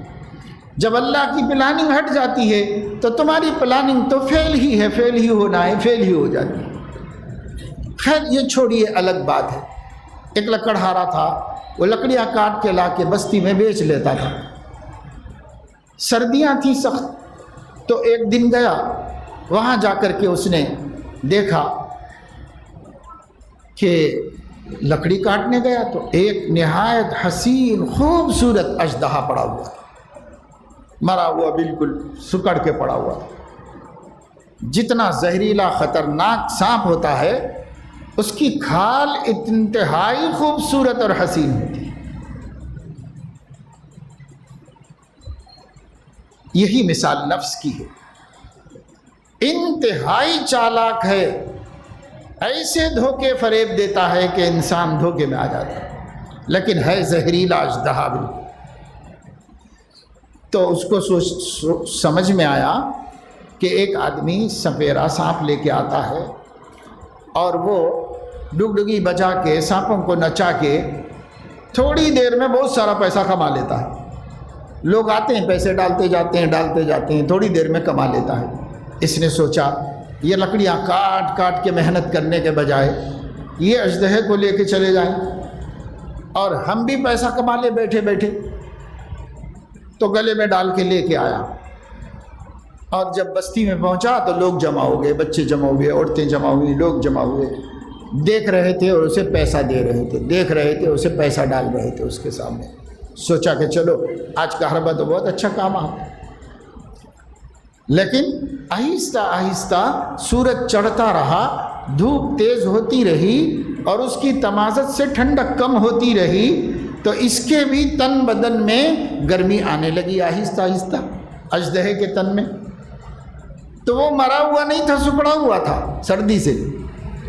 جب اس کے اندر آہستہ آہستہ گرمی آنے لگی، تھوڑی دیر کے بعد وہ ایکٹیو ہو گیا، تو اس نے ایک انگڑائی لی، سب سے پہلے اسی کو ڈس دیا اور وہی ڈھیر ہو گیا، ختم ہو گیا۔ مولانا روم رحمہ اللہ بہت بڑے عارف و عالم گزرے ہیں، یہ واقعہ، یہ مثال دکھا کر یہ بتاتے ہیں کہ دیکھو جیسے وہ اژدہا ہی ہے، ہر حال میں تھوڑی دیر سکڑ گیا ہے، سردی سے ٹھٹر گیا ہے، لیکن ہے تو اژدہا ہی، کل موقع ملے گا تو ڈسے گا، اس کا کام ڈسنا ہی۔ ایسے ہی یاد رکھو، یہ نفس کو تم مجاہدہ کر کے، عبادت کر کے، گناہوں سے بچ کے اگر تھوڑا سا ٹھٹرا دو گے تو ٹھٹر تو جائے گا، تھوڑا ویک اور کمزور تو ہو جائے گا، مگر ہے اژدہا ہی، جب موقع ملے گا تمہیں ڈسے گا اور عمر بھر کی کمائی کو برباد کر دے گا، غارت کر دے گا۔ اس لیے نفس کا اژدہا دیکھ، ابھی مرا نہیں، غافل ادھر ہوا نہیں، اس نے ادھر ڈسا نہیں۔ بس تمہارے غافل ہونے کی دیر ہے، ذرا نفس سے غافل ہوئے، لگا دیا ایک چونکا اور آدمی کو برباد کر دیا۔ اس لیے میرے عزیزو، دوستو، بزرگوں، ہمیں ان باتوں کا مذاکرہ اس لیے کرنا ہے کہ ہمارے اندر بھی، آپ کے اندر بھی، ہماری بہنوں بیٹیوں کے اندر بھی غفلت ختم ہو جائے، دنیا سے دھوکہ کھانا ختم کر دیں۔ قرآن میں 20 جگہ اس کو متاع الغرور کہا گیا ہے، دھوکے کا سامان، دھوکے کا سامان، دھوکے کا سامان۔ دھوکہ مت کھاؤ، جتنی ضرورت ہے اتنا تم کماؤ، جماؤ اور اس سے فائدہ اٹھاؤ، لیکن اس دنیا کو اللہ کی نافرمانی کا سبب نہ بناؤ، اس دنیا کو نبی کے روٹھ جانے کا سبب نہ بناؤ، اس دنیا کو کتاب اللہ کی خلاف ورزی کا سبب نہ بناؤ، اس دنیا کو اپنی آخرت کی تباہی کا، قبر کے اندھیرے کا ذریعہ مت بناؤ۔ دنیا کماؤ، دنیا جماؤ، دنیا رکھو، ضرورت کی چیز ہے، ہونی چاہیے۔ ہر مسلمان کو فکر ہونا چاہیے کہ وہ دنیا کسی نہ کسی طرح کماتا رہے، جماتا رہے، لیکن اس نفس کو خوش کرنے میں ایک پیسہ بھی خرچ، نفس کو خوش کرنے میں ایک پیسہ بھی خرچ مت کرو، اللہ کو خوش کرنے میں کروڑوں روپے خرچ کرو، اللہ کو خوش کرنے میں کرو، مگر نفس کے خوش کرنے میں ایک پیسہ بھی نہیں۔ اس کے لیے حلال ہے کہ ہم اس کو خوش کرنے کے لیے خرچ کریں۔ ہاں، اگر وہ آپ سے کہتا ہے کہ اچھا کھانا کھاؤ تو اچھا کھانا کھاؤ، وہ کہتا ہے اچھے کپڑے چاہیے تو اچھے کپڑے پہنو، خوش کر دو اس کو، جائز میں خوش کر دو، جہاں تک جائز کا حد ہے وہاں تک خوش کر دو نفس کو۔ لیکن جب وہ مطالبہ کرے اللہ کی ناپسندیدہ چیزوں کا، نہیں۔ آج کل ہمارے بچے حقہ پارلر میں جا رہے ہیں، پتہ نہیں نرمل میں ایسی کوئی جگہ ہے یا نہیں، مجھے نہیں معلوم، لیکن میں کسی کام سے بھی شہر میں 2-3 دن پہلے گیا تھا، کچھ مدرسے کا کارپیٹ وغیرہ کا پیمنٹ تھا تو دینے کے لیے میں ایسے گیا، شہر میں سے گیا، 20 شہر میں سے ہو کے جانا پڑتا ہے، اور شہر میں ٹریفک ایسی ہوتی ہے کہ قدم قدم جیسے چل رہا ہو کوئی آدمی، ایسے جانا پڑتا ہے۔ تو میں نے دیکھا کہ اتنے شیشہ ہاؤس، شیشہ ہاؤس، شیشہ ہاؤس، تو پہلے میں غور کرتا ہے شیشہ کیا ہے، شیشہ تو اب بوتل کو کہتے ہیں ہم لوگ، لیکن یہ شیشہ کیا ہے، شیشہ کیا ہے؟ کافی دیر غور کرتا رہا، اس کے اندر کیا ہے دیکھا، دکان میں بورڈ لگا، اس کے اندر کیا ہے؟ جب 2-4 ان بورڈوں کی دکان میں دیکھا، سب میں حقے رکھے ہوئے ہیں، جمے ہوئے ہیں، اور اس میں پینے کا انتظام کیا ہوا ہے۔ اور حقے کیا ہیں؟ پرفیوم، خوشبو کی دھونی لینے کے واسطے ہیں، لیکن جاننے والے اور مبتلا ہوئے نوجوانوں نے مجھے بتایا، جنہیں اللہ نے نکال لیا اور بچا لیا، ان نوجوانوں نے بتایا کہ یہ دکاندار اپنا دھندا چلانے کے لیے پرفیوم میں نشہ بھی ملاتے ہیں، تاکہ بچے عادی ہو کر بار بار آئیں اور ان کو اس کی عادت پڑ جائے۔ آج آپ نے 2 دن پہلے کے نیوز میں پڑھا ہوگا، اب میں تو بہت پہلے سے وہیں کے لوگوں کی زبان سے سن چکا تھا کہ 50 سال سے ہماری ہندوستان کی حکومت، ہم تو آج کل کی حکومت کو ہی دشمن سمجھتے ہیں، 50 سال سے ہندوستانی حکومت، مرکزی حکومت کشمیر کے نوجوانوں بچوں کو نشے کا عادی بنا رہی تھی، اور لڑکیوں کو آوارگی کا اور معاشقے کا عادی بنا، پیسے خرچ کر کے، ٹیکسی ڈرائیوروں کو پیسے دے کے کہ ایک عورت کو خراب کرو، ایک لڑکی کو بگاڑو تو اتنے پیسے دے کے مسلمانوں سے مسلمانوں کو برباد کیا، مسلمانوں سے مسلمانوں کو توڑا گیا۔ جہاں 99% مسلمان ہیں وہاں کون خراب کرنے گیا تھا ان کو؟ مسلمانوں نے ہی مسلمانوں کو خراب کیا۔ آج بچہ نشے کا عادی ہے۔ جو قوم نشے کی عادی ہوگی کیا وہ مقابلہ کرے گی؟ پہلے کرتے تھے وہ لوگ جب گندی چیزوں کے عادی نہیں تھے، جب معاشقے نہیں کرتے تھے، جب حسن پرست نہیں تھے، جب نشہ پرست نہیں تھے۔ اب چوریاں کر رہے ہیں نشے کے خاطر، اب گھروں کا مال لے جا کے بیچ رہے ہیں نشے کے خاطر، اپنے گھر کو خود اجاڑ رہے ہیں، خود برباد کر رہے ہیں۔ اور جنہوں نے بگاڑا تھا وہ دیکھ دیکھ کے خوش ہو رہے ہیں۔ ہم نے شیروں کو بلی بھی رہنے نہیں دیا، دیکھ دیکھ کے خوش ہو رہے ہیں۔ وہ تو ایک اسٹیٹ کی بات ہے، اور وہ تو ہمیں پہلے سے سنا ہوا تھا ہم نے وہاں کے لوگوں سے، لیکن اب باقاعدہ محبوبہ مفتی کا بیان آیا ہے اخبار کے اندر کہ بچے بچے کو، ایک ایک نوجوان کو نشے کا عادی بنایا گیا۔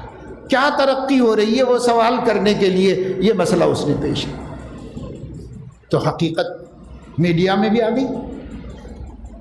اب آپ غور کرو کہ جس بری لت کے ذریعے سے ایک پورے 99% اکثریتی ریاست کو، اس کا اپنا قانون تھا، اس کی اپنی پارلیمنٹ تھی، اس کی اپنی آزادی تھی، سب ختم کیا گیا نشے کا عادی بنا کر قوم کو۔ اب کچھ بھی نہیں رہا، بلکہ ان کی زمینیں بھی ان سے لے کر دوسروں کو الاٹ کی جا رہی ہو، بیچی جا رہی۔ اگر ایسا پورے اسٹیٹ میں ہو سکتا ہے، آپ کے شہر میں اگر بچوں کو نشے کی لت پڑے گی تو پھر یہ قوم کیا بن جائے گی؟ ایک مثال کافی نہیں ہمارے واسطے؟ اور کیا ہم سب مل کر کوشش نہیں کر سکتے کہ سماج کا کوئی نوجوان بری عادتوں میں مبتلا نہ رہے، سماج میں کوئی لڑکی بے حجاب نہ رہے، بے پردہ نہ رہے، سماج میں اختلاط مرد و زن کا سلسلہ ختم کیا جائے۔ اللہ نے اجنبی مرد اور اجنبی عورت کے درمیان میں ایک پردہ رکھا ہے، ایک دیوار کھڑی کی ہے، اس دیوار کو گراؤ مت۔ اگر یہ دیوار گر جائے گی تو انسانی آبادی جانوروں کی آبادی بن جائے گی، انسان نہیں رہیں گے وہاں۔ آپ یورپ میں جا کے دیکھو، انگلینڈ میں جا کے دیکھو، ہم نے دیکھا اپنی آنکھوں سے، بازاروں کے اندر جانا پڑا اور بازاروں سے گزرے تو دیکھا کہ لگتا نہیں ہے کہ یہاں انسان رہتے ہیں، نہیں لگتا۔ نہ مردوں کو کھانے کا کوئی طریقہ ہے، نہ لباس کا کوئی ہوش ہے، نہ عورتوں کو لباس کا کوئی ہوش ہے۔ جیسے ہندوستان کے آدی واسی رہتے ہیں ویسے ترقی یافتہ ملکوں کے پڑھے لکھے لوگ رہتے ہیں۔ لا حول ولا قوت الا باللہ۔ یہ کیسے ہوتا ہے؟ بری عادتوں میں مبتلا کر کے دھیرے دھیرے۔ پہلے یورپ میں بھی بدکاری حرام تھی، ممنوع تھی، قانونی جرم تھی، پھر انہوں نے اس کو آزاد انسانوں کا حق کہا، ہیومن رائٹ میں داخل کر دیا اور کہا کوئی بھی عورت کسی کے بھی ساتھ رہ سکتی ہے، کوئی بھی مرد کسی کے بھی ساتھ رہ سکتا ہے، باپ 18 سال تک تو اس پر کنٹرول کر سکتا ہے، لیکن 18 کے بعد ماں باپ کا کوئی حق نہیں۔ اب ایک لڑکی 18 سال کی ہو گئی، کالج سے اپنے بوائے فرینڈ کو لے کے آئی، اپنے ماں باپ کے گھر میں رات دیر سے آئی، والد نمازی دیندار تھے، حیدرآباد ہی کے تھے۔ گھر میں انہوں نے دیکھا بچی ابھی نہیں آئی۔ کمپلینٹ اس لیے نہیں کر سکتے کہ 18 سال کی ہو چکی ہے، اس لیے شکایت نہیں کر سکتے اس کو، انتظار ہی کر رہے۔ رات دیر ہو گئی، سو گئے۔ کہتے ہیں آدھی رات کے بعد مجھے نیند لگ گئی، اور جب میں صبح کی نماز کے لیے اٹھا پھر بھی جا کے روم میں دیکھا کہ بھئی آئی کہ نہیں آئی بیٹی، تو روم میں دیکھا آئی ہوئی ہے مگر بوائے فرینڈ کے ساتھ سو رہی ہے، نکاح نہیں ہوا، حرام کاری ہے۔ باپ غصے سے چی بجے بھی ہو گیا، تڑپ گیا، مگر شکایت نہیں کر سکتا۔ اس نے نماز پڑھ کے آ کے بیٹی کو ڈانٹا اور کہا کیا کر رہی ہو بیٹی، کیسے گھرانے کی ہو تم، کیا حرکت کر رہی ہو، نکاح کرنا ہے نکاح کرو، اسلام کے طریقے سے، جائز طریقے سے، اپنی ضرورت ہے تو پوری کر لو، تمہاری خواہش سے کر لو، ہمارا دخل بھی مت رکھو، مگر بیٹا گناہ تو نہ کرو، اللہ کی نافرمانی مت کرو، تم مسلمان ہو۔ بیٹی نے اٹھ کے تیار ہو کے جا کے پولیس اسٹیشن میں FIR درج کرا دی باپ کے خلاف کہ باپ مجھے میری مرضی کے خلاف دباؤ ڈال رہا ہے، پریشر بنا رہا ہے میرا باپ۔ تو FIR درج ہو گئی اور اس کے بعد پولیس نے آ کر باپ کو اریسٹ کیا، کورٹ میں پیش کیا، تو کورٹ نے فیصلہ سنایا کہ تم ایک آزاد عورت پر ظلم کر رہے ہو، اس لیے اپنے مکان کے 400 میٹر کے اندر آنے کی اجازت دے۔ یعنی اپنا مکان ہے ذاتی، اس مکان کے باہر 400 میٹر اطراف میں قدم نہیں رکھ سکتا باپ، کیونکہ وہ بیٹی پر زیادتی کر رہا ہے۔ چنانچہ وہ ایک دوست کے گھر میں تھے، انہوں نے بتایا کہ جتنی مدت کی سزا دی گئی تھی اتنی مدت تک میں اپنے ایک دوست سے ریکویسٹ کر کے ان کے گھر میں رہا، اپنے گھر کو بھی نہیں جا سکتا تھا۔ کیوں بھائی؟ اس لیے کہ میں نے اپنی مومن بیٹی کو گناہ کرنے سے روکا تھا۔ یہ جرم، یہ سزا۔ ایسے اندھے قوانین ابھی ہمارے ہاں نہیں ہیں۔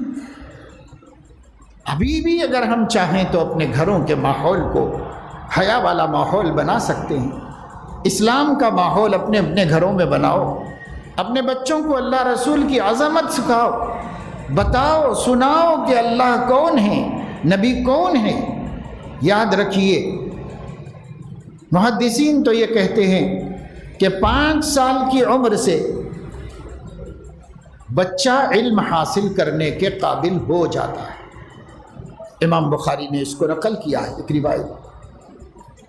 اور اس وقت جو آپ کے سامنے مرکزی حکومت کی نئی تعلیمی پالیسی ہے NEP، اس کو بھی پڑھیے، مقدمے میں یہ بات لکھی ہوئی ہے، پالیسی سازوں نے لکھا ہے مقدمے میں کہ موجودہ سائنس اس بات کو تسلیم کرتی ہے کہ 4 سال کی عمر سے بچہ علم حاصل کرنے کے قابل ہو جاتا ہے۔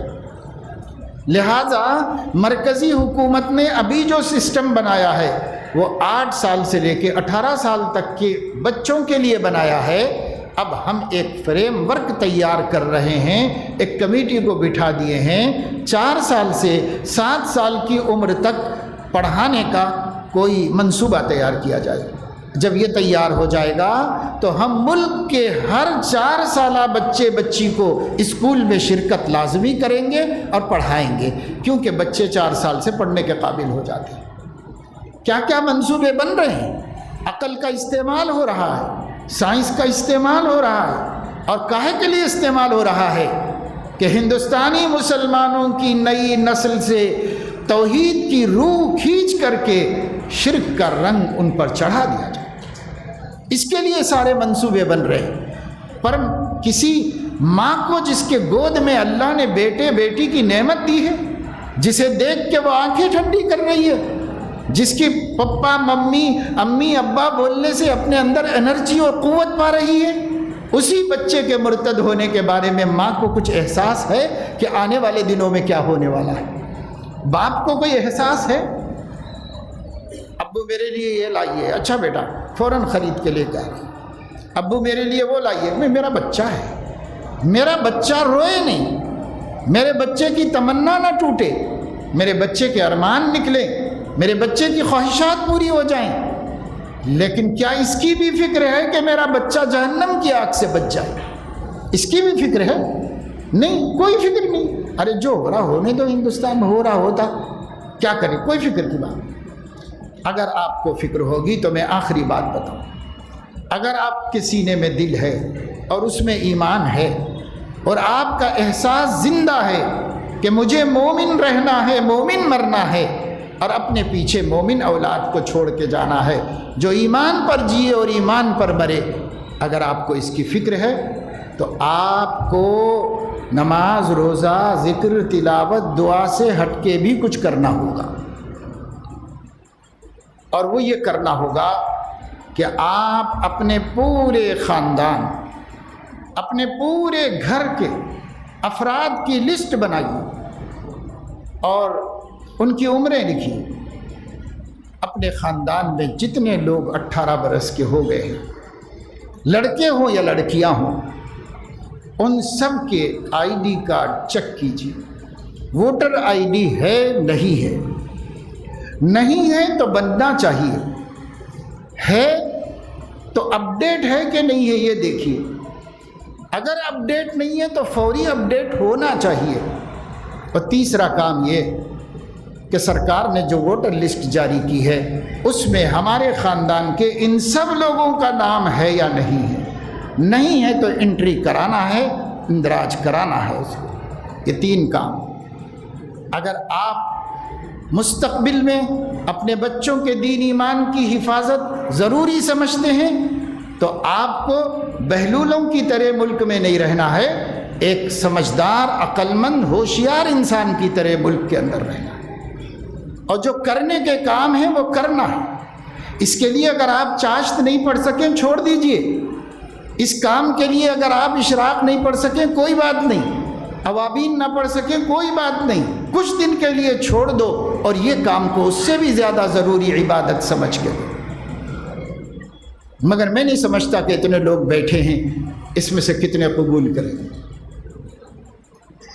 میری سمجھ میں نہیں آتا۔ اتنا توجہ دلائی جا رہی ہے، اتنا بتایا جا رہا ہے، لیکن اس کے باوجود مسلمان ٹس سے مس نہیں۔ ارے بھائی دوسرے کی کوئی خدمت مت کرو۔ گھر میں ایک جوان بچہ ہے، کالج میں پڑھتا ہے، نیٹ کھول سکتا ہے، وہ سائٹ پر جا سکتا ہے، خود ہی بیٹھ کر آن لائن جو کام کر سکتے ہیں وہ کر سکتا ہے، لیکن اس کے باوجود وہ اگر دیندار نہیں ہے تو نماز کی بھی پرواہ نہیں کرتا، آوارہ گردی میں ٹائم خراب کرتا ہے، اور اگر دیندار ہے تو نماز پڑھتا ہے، روزہ رکھتا ہے، تلاوت کرتا ہے، ذکر کرتا ہے، مگر یہ کام نہیں کرتا۔ یاد رکھو میرے دوستو، کچھ لوگ گشتیں کر رہے ہیں نماز کی دعوت دینے کے لیے، یہ بھی ہونی چاہیے، ضروری کام۔ کچھ لوگ گشتیں کر رہے ہیں غریبوں کو غلہ پہنچانے کے لیے، یہ بھی ہونا چاہیے، ضروری کام ہے۔ کچھ لوگ گشتیں کر رہے ہیں بچوں کی تعلیم کا سروے کرنے کے لیے، تو وہ بھی کرو، وہ بھی ضروری ہے۔ لیکن جس وقت جو ہنگامی کام ہوتا ہے ترجیحی بنیادوں پر اس کو مقدم کر کے پہلے وہ کام کرنا ہوتا ہے۔ اگر یہ ملک میں ظالم حکمراں آ جائیں گے، آپ کے اسٹیٹ میں اتر پردیش بن جائے گا خدا نخواستہ، تو آپ کے اسٹیٹ کے اندر مسجد بنانے کی تو آپ کو فکر ہے، مسجدوں کو کلر کرنے کی تو فکر ہے، مسجدوں میں ماربل لگانے کی، ٹائلز لگانے کی تو فکر ہے کہ وہ مسجد سے اچھی ہماری مسجد ہو جائے، اس سے اچھی ہماری مسجد ہو جائے۔ لاکھوں روپیہ بے ضرورت اس پہ صرف ہو رہا ہے۔ اسی لاکھوں روپے سے آپ قوم کے بچوں کے آدھار درست کرا سکتے ہیں، مسلمانوں کے کارڈ، ووٹر آئی ڈی درست کر سکتے ہیں، اسی پیسے سے آپ ملت کے ملک کے اندر جو حقوق ہیں وہ حقوق پامال ہو رہے ہیں وہ حقوق دلا سکتے ہیں۔ لیکن کیوں نہیں دلاتے؟ بنیاد یہ غلطی ہے کہ آپ اس کو دین نہیں سمجھتے، دین نہیں سمجھتے۔ حضرت ابو ہریرہ رضی اللہ تعالیٰ عنہ سے بخاری میں ایک حدیث ہے، اور اس میں انہوں نے یہ فرمایا، میرے پاس علم کے 2 تھیلے ہیں، ایک تھیلا تو بانٹتا رہتا ہوں سب لوگوں کو، دوسرا تھیلا بند کر کے رکھا ہوں، اس لیے کہ اگر اس میں سے کوئی حدیث سناؤں گا تو مجھے ڈر ہے کہ تم تلوار لے کر میرا گلا کاٹ دو۔ تو کیا بات ہے بھائی، کیوں چھپا رہے ہیں کچھ حدیثیں، کیا بات ہے؟ شارحین حدیث کہتے ہیں اس میں کچھ ایسی باتیں ہیں کہ لوگ ان باتوں کو غلط سمجھتے ہیں، اگر وہ بیان کریں گے تو جھٹلا دیں گے اور کہیں گے کہ یہ غلط بات ہے۔ اسی طریقے سے آج مولوی، عالم دین، خطیب ممبر پہ کھڑے ہو کر مسجد کے اندر بیان میں، جلسے میں آپ کو یہ بولنے سے ڈر رہا ہے کہ ووٹر آئی ڈی بنانا بھی دین ہے، اور اپنے آپ کو قانون کے مطابق تیار اور ریڈی رکھنا بھی دین ہے۔ آپ کے پاس اس وقت اس کے علاوہ کوئی پاور نہیں ہے کہ آپ ووٹ کے حق کے ذریعے حکومتوں کے تختے پلٹ دیں۔ لیکن اس وقت صورتحال تلنگانہ کی یہ ہے کہ مسلمانوں کی 60% آبادی کے پاس ووٹر آئی ڈی نہیں ہے، 60% کے پاس ہے ہی نہیں، اور 40% کے پاس ہے، اس میں بھی 20% کی اپ ڈیٹ نہیں ہے، جو کام بھی نہیں آتا ہے، مگر کام نہیں آتا۔ اور وہ جو 20% ہیں ان میں سے بھی ایک بڑی تعداد کا لسٹ میں نام نہیں، اگرچہ کہ اپڈیٹ کارڈ ان کے پاس موجود ہے۔ آخر بھائی سیاسی جماعتیں بن رہی ہیں، پھر بھی نہیں کام ہو رہا ہے مسلمانوں کا، سماجی تنظیمیں بن رہی ہیں، پھر بھی نہیں کام ہو رہا ہے، لاکھوں کروڑوں روپے کے چندے وصول ہو رہے ہیں اور وہ سوشل ورک کے نام پہ خرچ بھی ہو رہے ہیں، لیکن کیا سوشل ورک سے بھی یہ زیادہ ضروری کام نہیں ہے؟ کیا آپ روٹی کھا سکیں گے جب ملک میں رہ نہیں سکیں گے تو؟ کیا آپ نماز پڑھ سکیں گے جب مسجدوں پر بلڈوزر چلا دیے جائیں گے؟ کہاں آپ اذان دیں گے؟ کہاں آپ عیدگاہ میں مجمع جمع کریں گے؟ ایسا ہندوستان پہ گزر چکا ہے، اور کسی RSS کے دور میں نہیں، مسلم حکمراں کے دور میں گزر چکا ہے۔ تاریخ پڑھیے، میں اپنی بات ختم کرتا ہوں۔ اکبر ایک مغل بادشاہ گزرا ہے، شہنشاہ۔ اکبر کے دور میں ہولی اور دیوالی تو منائی جاتی تھی ہندوستان میں، لیکن عید اور بقرعید کی نماز نہیں پڑھی جا سکتی۔ اکبر کا دور، مسلم بادشاہ کے دور کی بات بتا رہا ہوں، آپ تاریخ پڑھ لو، نہیں پڑھی جا سکتی تھی نماز، عیدگاہوں میں جمع ہونے پر پابندی تھی، اذان اکبر کے دور میں زور سے نہیں دی جا سکتی تھی، لوگ خود ہی جا کے پڑھ لیں تو پڑھ لیں، لیکن اذان دے کے بلایا نہیں جا سکتا۔ اکبر کے دور میں پورے ہندوستان میں گائے کی قربانی پر پابندی تھی، کوئی بقرعید کو گائے کی قربانی نہیں دے سکتا تھا، بلکہ اس نے دوسرے جانوروں کی قربانی پر بھی پابندی لگا دی۔ اکبر کے دور میں خود شاہی دربار کے اندر سورج نکلتے ہی مشرق میں ایک سوراخ بنا دیا گیا تھا، اس روشن دان سے دھوپ اندر آتی تھی، آتے ہی پورا دربار کھڑے ہو کر مسلم بادشاہ کے ساتھ مسلم حکمراں مل کر سوریہ نمسکار کرتے تھے۔ اکبر کے دربار میں عیسائیوں کو خوش کرنے کے لیے سور پال کے رکھے گئے تھے، روزانہ صبح میں گلاب کے عرق سے اس کو نہلایا جاتا تھا۔ اکبر کے دربار میں ہر ہندو سماج کی تہذیب داخل تھی، لیکن مسلمانوں کو اسلام پر چلنے کی اجازت نہیں۔ آپ پر ایسا دور آپ کی حکمرانی میں بھی آ چکا ہے، اور اب تو وہ لوگ بات کر رہے ہیں، ان کا سامنا ہے جو تو ہمارے دشمن ہیں، جو اسلام کا الف بھی سننا نہیں چاہتے، جو مسلمان کی میم بھی دیکھنا نہیں چاہتے۔ وہ لوگ آج ملک کے اندر جو کچھ کر رہے ہیں کسی سے ڈھکا چھپا نہیں ہے، اور بیان کرنے کی ضرورت بھی نہیں، سب جانتے ہیں۔ میرے دوستوں، عزیزوں، نوجوانوں اور میری بہنوں میں، بیٹیوں میں جو پڑھی لکھی بچیاں ہیں، سب اس کام کو کر سکتے ہیں، کرو۔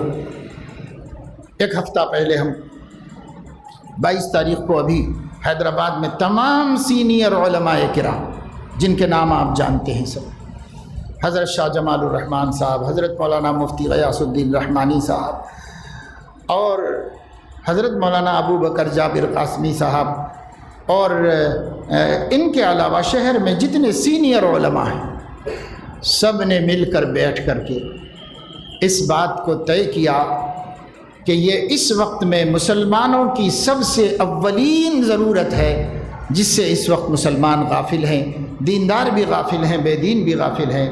دینداروں کو تو یہ خبر سوار ہے کہ اگر ملک میں کوئی مصیبت آئے گی، تلنگانہ میں کوئی ظالم حکومت آئے گی، تو ہم مسجد میں بیٹھ کے وظیفے پڑھ لیں گے۔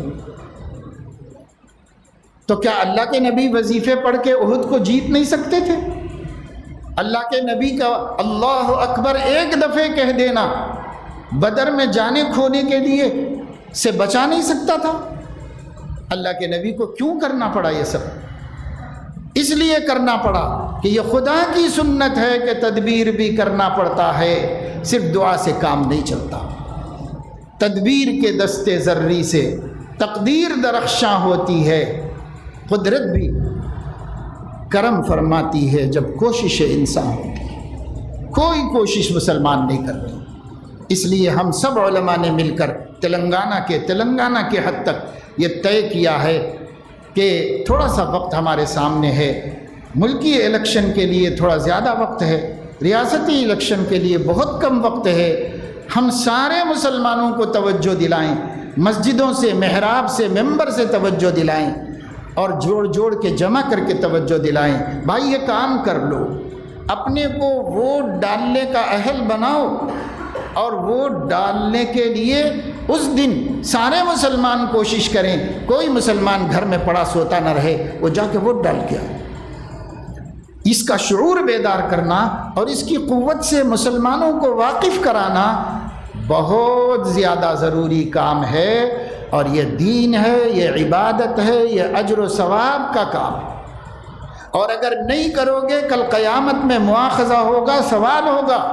اگر ظالم حکمراں جیت کر آ گئے اور انہوں نے ہمارے لیے وہ مصیبتیں کھڑی کر دیں جو دوسری ریاستوں میں اس وقت مسلمان بھگت رہے ہیں اور مسلمان جوجھ رہے ہیں، آپ کو بھی جوجھنا پڑے گا، تو اللہ تعالیٰ سمجھداروں سے، پڑھے لکھوں سے قیامت میں اس کا حساب لے گا اور اس کی سزا دے گا۔ یہ سمجھ لو، میں مسجد میں بیٹھ کے یہ بات بتا رہا ہوں اور پورے علماء کی طرف سے بتا رہا ہوں ریاست کی یہ بات۔ چنانچہ یہ طے کیا گیا کہ سینئر علماء ایک ایک پارلیمنٹ کا حلقہ اپنے ذمے لے لے اور خود وہاں جا کر کے وہاں کے علماء کے ذریعے سے، ائمہ کے ذریعے سے، خدام دین کے ذریعے سے اس بات کو یقینی بنائیں کہ ہر ہر گلی میں گشت ہو جائے اور ہر ہر گھر کے اندر یہ بات یقینی ہو جائے کہ ہر 18 سال کا لڑکا اور لڑکی باقاعدہ طور پر اپڈیٹ ووٹر آئی ڈی رکھتا ہے اور اس کا نام لسٹ میں موجود ہے۔ اس کو یقینی بنانے کے لیے کوشش کی جائے۔ سب علماء متفقہ طور پر کہہ رہے ہیں کہ یہ وقت کا کام ہے، ضرورت ہے، دینی ضرورت ہے۔ یہ نہیں کرو گے، امن دین کے لیے لازم ہے۔ اگر ریاست میں امن نہیں رہے گا پھر آپ کا دین بھی خطرے میں پڑ جائے گا۔ امن ہوگا تو نمازیں ہیں، اذانیں ہیں، عیدگاہیں ہیں، قبرستان ہیں، مسجدیں ہیں، انجمنیں ہیں، جماعتوں کی چلت پھرت ہے، اور سوشل ورک ہے، اور جو بھی اچھا ہے وہ سب امن کی حالت میں ہے۔ اگر اسٹیٹ میں امن نہیں رہے گا، ظلم ہوگا، تو پھر ہم کچھ بھی نہیں کر پائیں گے۔ تو اپنے دین کو باقی رکھنے کے لیے بھی یہ ضروری کام کرنا چاہیے۔ تو آپ کے علاقے کے پارلیمنٹری حلقے کے ذمہ داری اب مجھے یاد نہیں ہے، لیکن اکابر علماء میں سے کسی نے لی ہوئی ہے، وہ وقت لے کر آپ کے پاس آئیں گے۔ میں اپیل کروں گا نرمل کے تمام علماء سے کہ جب کوئی عالم اس ضرورت کو لے کر آئیں گے اور آپ کو تاریخ دیں گے، تو آپ جتنے بھی علماء ہیں، اب ہم ہر ایک سے توقع رکھے ہوئے نہیں ہیں، کہہ رہے ہیں سب سے، لیکن کوشش کر رہے ہیں جن پہ ہماری چلتی ہے، ہماری علماء تک چل سکتی ہے، امام و مؤذنوں تک چل سکتی ہے، مدرسے کے مدرسوں تک چل سکتی ہے۔ اس لیے ہم ان سے کہہ رہے ہیں کہ بھائی آپ سب جڑو، جمع ہو، اور وہ جو پیغام لائے ہیں اس پیغام کو سمجھو اور گلی گلی پہنچا دو، گھر گھر پہنچا دو اس پیغام۔ یہ وہ لمحہ ہے کہ اگر اس لمحے میں آپ خطا کریں گے تو صدیوں تک سزا بھگتیں گے۔ اس لیے اس لمحے میں غور کرو، سنجیدگی سے غور کرو۔ علماء بتا رہے ہیں آپ کو، سیاسی لیڈر نہیں بول رہے ہیں، وہ بھی اچھی بات بولیں تو ماننا چاہیے، لیکن یہ تو علماء بتا رہے ہیں۔ تو یہ میں نے آخری بات آپ کے سامنے ایک امانت سمجھ کر رکھ دی ہے۔ بہت غافل ہیں مسلمان اپنے حقوق کو حاصل کرنے کے ذرائع سے، بہت غافل ہیں مسلمان، تکلیف اٹھا رہے ہیں، مصیبتیں جھیل رہے ہیں، سب کر رہے ہیں، لیکن جانتے نہیں کہ میرا حق کیا ہے ملک میں اور میں وہ حق حاصل کر سکتا ہوں۔ یہ جانتے ہی نہیں مسلمان، کیونکہ کوئی بتاتا ہی نہیں۔ جب بھی دین کے نام میں بات ہوگی تو جہنم کی بات ہوگی، جنت کی بات ہوگی، قبر کی ہوگی، حشر کی ہوگی، بس وہی ہوگی۔ ارے بھائی، جنت جہنم بنانے کے لیے بھی تو دنیا میں جینا ہے، اور دنیا میں جینا ہے تو امن بھی تو چاہیے۔ امن نہیں تو کون سی آخرت بنائیں گے اور کون سی جنت بنائیں گے؟ ہم امن ہی نہیں ہے۔ تو کچھ سمجھنا چاہیے، غور کرنے کی ضرورت ہے۔ اس لیے میں ایک اصلاحی مجلس میں آتا ہوں، اور اصلاحی مجلس کے نام سے آپ کو بلایا جاتا ہے۔ میں نے شروع کی پوری بات 1 گھنٹہ آپ سے اصلاحی بات کی کہ دنیا سے دھوکہ مت کھاؤ، اپنی آخرت کی فکر کرو، اس کی تیاری کرو۔ اور اخیر میں جو میں نے بات بتائی ہے یہ ملت کی امانت سمجھ کر آپ کو یہ بات میں نے بتائی. میں نے بھی ایک حلقہ، بلکہ کوئی اور نہیں مل رہا تھا تو 2 حلقے میرے ذمہ کر دیے گئے، کھمم اور محبوب آباد. آج میں اب آپ سے فارغ ہو کر یہاں سے واپس جاؤں گا اور صبح بخاری شریف پڑھاؤں گا اور اس کے بعد پھر فوراً نکل کے کھمم جاؤں گا، کیونکہ کل کھمم کے اور محبوب آباد کے 2 پارلیمنٹری حلقے کے تمام علماء کو ایک جگہ جوڑا جا رہا ہے. ان کو یہی بات بتانے جا رہے ہیں ہم کہ بھائی آپ کی جہاں اور ذمہ داریاں ہیں یہ بھی آپ کی ذمہ داری ہے. ایز اے امام آپ کی ذمہ داری ہے، مؤذن کی حیثیت سے ذمہ داری ہے، مدرسے کے مدرس کی حیثیت سے ذمہ داری ہے، ہر اعتبار سے آپ کی ذمہ داری ہے. آپ اس ذمہ داری کو توجہ دو. اللہ کے نبی جب جو ضرورت ہوتی تھی وہ کرتے تھے، نماز بھی پڑھاتے تھے، خطبہ بھی دیتے تھے، قرآن بھی سناتے تھے، مسائل بھی بتاتے تھے، جہاد بھی کرتے تھے. اور اگر امت پہ کوئی پریشانی آ جائے تو اس پریشانی کے حل کے لیے مشورہ کے بیٹھتے تھے اور جا کے کام کرتے تھے. پڑھ لو سیرت طیبہ. حضور علیہ السلام صرف نماز روزہ ہی نہیں سکھاتے تھے لوگوں کو، حضور علیہ السلام دنیا میں جینے کے گر بھی سکھاتے تھے، دنیا میں عزت سے رہنے کے طریقے بھی بتاتے تھے. یہ سب حضور علیہ السلام نے کیا ہے، ہمیں بھی کرنا چاہیے. ہاں جب زیادہ ضرورت نہ ہو تو زیادہ ضروری کام میں لگ جائیے، جب کوئی اہم کام سامنے آ جائے دوسرے کاموں میں کم وقت دے کر اس میں زیادہ وقت دیجیے. اس وقت میں زیادہ ٹائم ان کاموں کو دینے کی ضرورت ہے. اور اللہ کرے کہ یہ بات ہمارے کم از کم اس میں جو اہل علم ہیں، حفاظ علماء ہیں، وہ اعتماد بھی کرتے ہیں، بلکہ آپ سب لوگ اعتماد کرتے ہیں کہ ایک عالم ہے، بات سننا چاہیے، تبھی تو بیٹھے ہوئے ہیں، تبھی تو آئے ہوئے ہیں آپ. تو آپ جو عقیدت محبت لے کے یہاں آئے ہیں اسی کی دہائی دے کر ہم آپ سے اپیل کرتے ہیں کہ اللہ کے واسطے اپنے محلے والوں کے لیے کچھ نہ کر سکو تو خاندان کا تو کر لو بھائی، اپنے خاندان کا کام تو کر کے دے دو سب کو، اپنے اپنے محلوں کا بھی کر لو. جو بیچارے نہیں جانتے، ان پڑھ ہیں، کچھ نہیں جانتے، ہمارا کتنا بڑا پاور، ہمارا کتنا بڑا مین پاور برباد ہو رہا ہے، بیکار جا رہا ہے یوز نہیں ہونے کی وجہ سے. اس کے لیے آپ سوچئے سمجھیے، اسے بھی دین میں شمار کیجئے، اللہ سے اجر لینے کی امید پر یہ کام کیجئے اور للہ کر کے دیجئے لوگوں کو، اور کر کے دے کے ثواب حاصل کیجئے. انشاءاللہ تعالی اس پر اللہ آپ کو ضرور اجر دے گا اور ضرور ثواب دے گا. اور جو بات میں نے شروع میں بتائی اپنے سماج کو پاکیزہ رکھنے کے لیے، اب دوسرے بنے نہ بنے، جتنے یہاں موجود ہیں چھوٹے بڑے مرد عورت سب طے کر لیں کہ مجھے پاک باز بن جانا ہے. بس کریں گے بھائی انشاءاللہ. ہم بھی ارادہ کرتے ہیں، آپ بھی ارادہ کیجئے کہ ہم تو بن جائیں گے چاہے دوسرے بنے نہ بنے. جب ہم بن جائیں گے تو سب بن جائیں گے انشاءاللہ تعالی. اللہ پاک توفیق عمل نصیب فرمائے. آمین. وآخر دعوانا ان الحمدللہ رب العالمین.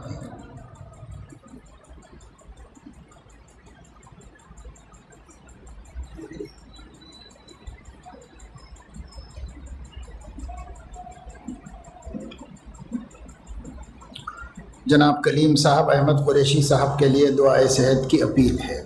مستورات کی تو ہر جگہ یہ شکایت ہوتی ہے کہ وہ خود بھی باتیں کرتی ہیں اور ان کے بچے بھی شور کرتے ہیں. اس کے لیے ہم ایک ترتیب بتاتے ہیں، وہ یہ ہے کہ ہر گھر کی سب عورتیں ہر مہینہ نہ آئیں. ایک مہینے میں کچھ عورتیں آئیں، ایک آدھ گھر میں رہے جو بچوں کو سنبھالیں، اور یہ لوگ آ کر توجہ سے سن کے جائیں. اگلے مہینے میں اس کی باری ہو. صحابہ بھی باری باری جا کر سیکھتے تھے مگر محروم کوئی نہیں رہتے تھے. اب بچوں کو بھی ساتھ میں لے کے آ جائیں گے تو وہ شور کریں گے، بھاگ دوڑ کریں گے. آنے کا بھی کیا فائدہ ہے بھائی سوائے 2 لقمے کھانے کا؟ یہ کھانا تو آپ کو گھر میں بھی مل جائے گا. اگر سننا سمجھنا ہے تو ہی آؤ، اور اس کے لیے یہ انتظام کرو کہ ایک خاتون گھر میں بچوں کو لے کر رہ جائے، اگلے مہینے میں وہ آئے، دوسری رہ جائے. ایسی تدبیر کر لو، آسان تدبیر ہے، کیا مشکل کام ہے. اللہم صلی علی سیدنا و نبینا و حبیبنا و شفیعنا و مولانا محمد وعلی آلہ و اصحابہ و ازواجہ و اتباعہ افضل صلواتک و عدد معلوماتک برحمتک یا ارحم الراحمین. اللہم الہمنا رشدنا و اعذنا من شرور انفسنا یا حی یا قیوم برحمتک نستغیث اصلح لنا شأننا کلہ ولا تکلنا الی انفسنا طرفۃ عین اعوذ بک من ہمزات الشیاطین واعوذ بک رب ان یحضرون ربنا لا تجعلنا فتنة للقوم الظالمین ونجنا برحمتک من القوم الکافرین اللهم حبب إلينا الإيمان وزينه في قلوبنا وكره إلينا الكفر والفسوق والعصيان اللهم اجعلنا من الراشدين اللهم اجعلنا من التوابين واجعلنا من المتطهرين واجعلنا من عبادك الصالحين واجعلنا من الذين لا خوف عليهم ولا هم يحزنون اللهم لا تجعلنا فتنة للقوم الظالمين اللہ اپنے کرم سے ہمارے گناہوں کو معاف فرما، ہماری غفلتوں کو، ہمارے دلوں کی بے حسی کو اپنے کرم سے معاف فرما۔ اللہ ہم برباد ہوتے رہے، آپ کے حبیب کی امت برباد ہوتی رہی، لیکن ہمارے کان پہ جو بھی نہیں رہیں گی۔ اے مولا ہمیں احساس نصیب فرما دیجئے، اے اللہ احساس مند دل ہمیں نصیب فرما دیجئے، اے اللہ ہمارے دل کی سختی کو نرمی سے تبدیل فرما دیجئے۔ اللہ امت مسلمہ کا درد و غم نصیب فرمائیے، امت مسلمہ کے لیے ہم نافع اور مفید ثابت ہو جائیں، اس کی ہمیں توفیق نصیب فرمائیے۔ اے اللہ ضرورت مندوں کے لیے، محتاجوں کے لیے، کمزوروں کے لیے، ان پڑھوں کے لیے ہم کچھ کام آ جائیں، اس کی ہمیں توفیق نصیب فرما دیجئے۔ اے اللہ اپنے ضعیف بندوں سے بے خبر ہو کر اور بے فکر ہو کر اپنی روٹی روزی میں مست و مگن رہنے کی اس سنگ دلی سے ہماری حفاظت فرمائیے۔ اے اللہ ہمیں اپنے محتاج بندوں کے لیے رحم دل نصیب فرما دیجئے، کریم دل نصیب فرما دیجئے۔ اے اللہ اس کے لیے کچھ کرنے کی توفیق عطا فرمائیے۔ اے اللہ ہمیں وہ باشعور بندہ بنائیے جو کاموں کو الاول فالاول کی بنیاد پر کرے، جو زیادہ ضروری ہے اسے مقدم کرے اور اس کی فکر پہلے کرے اور اس کے بعد دوسری فکر کرے، ترجیح راجح اور اقدم اور اہم کو آگے بڑھانے کا جو بنیادی معقول طریقہ ہے، اللہ ہمیں اس کا ہوش نصیب فرمائیے، احساس نصیب فرمائیے۔ اپنے کرم سے، اپنے فضل سے ہمیں اپنی سماجی ذمہ داریوں کو پورا کرنے کی بھی توفیق دیجیے، ہمیں اپنی دینی ذمہ داریوں کو پورا کرنے کی بھی توفیق دیجیے، ہماری سیاسی ذمہ داریوں کو پورا کرنے کی بھی توفیق دیجیے۔ اے اللہ جہاں جہاں ہماری خدمت کی وجہ سے ملت کا فائدہ ہو سکتا ہے، انسانیت کا فائدہ ہو سکتا ہے، وہ میدان خالی ہے تو ہمیں وہاں پہنچنے اور کام اپنے ہاتھ میں لینے کی توفیق عطا فرمائیے۔ اے اللہ کرم کا، رحم کا، عافیت کا اور عفو کا اور نصرت کا معاملہ فرمائیے۔ حاضرین کے جملہ مقاصد حسنہ کی تکمیل فرما دیجیے۔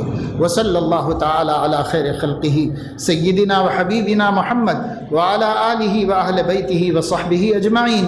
سبحان ربک رب العزۃ عما یصفون، سلام علی المرسلین والحمد للہ۔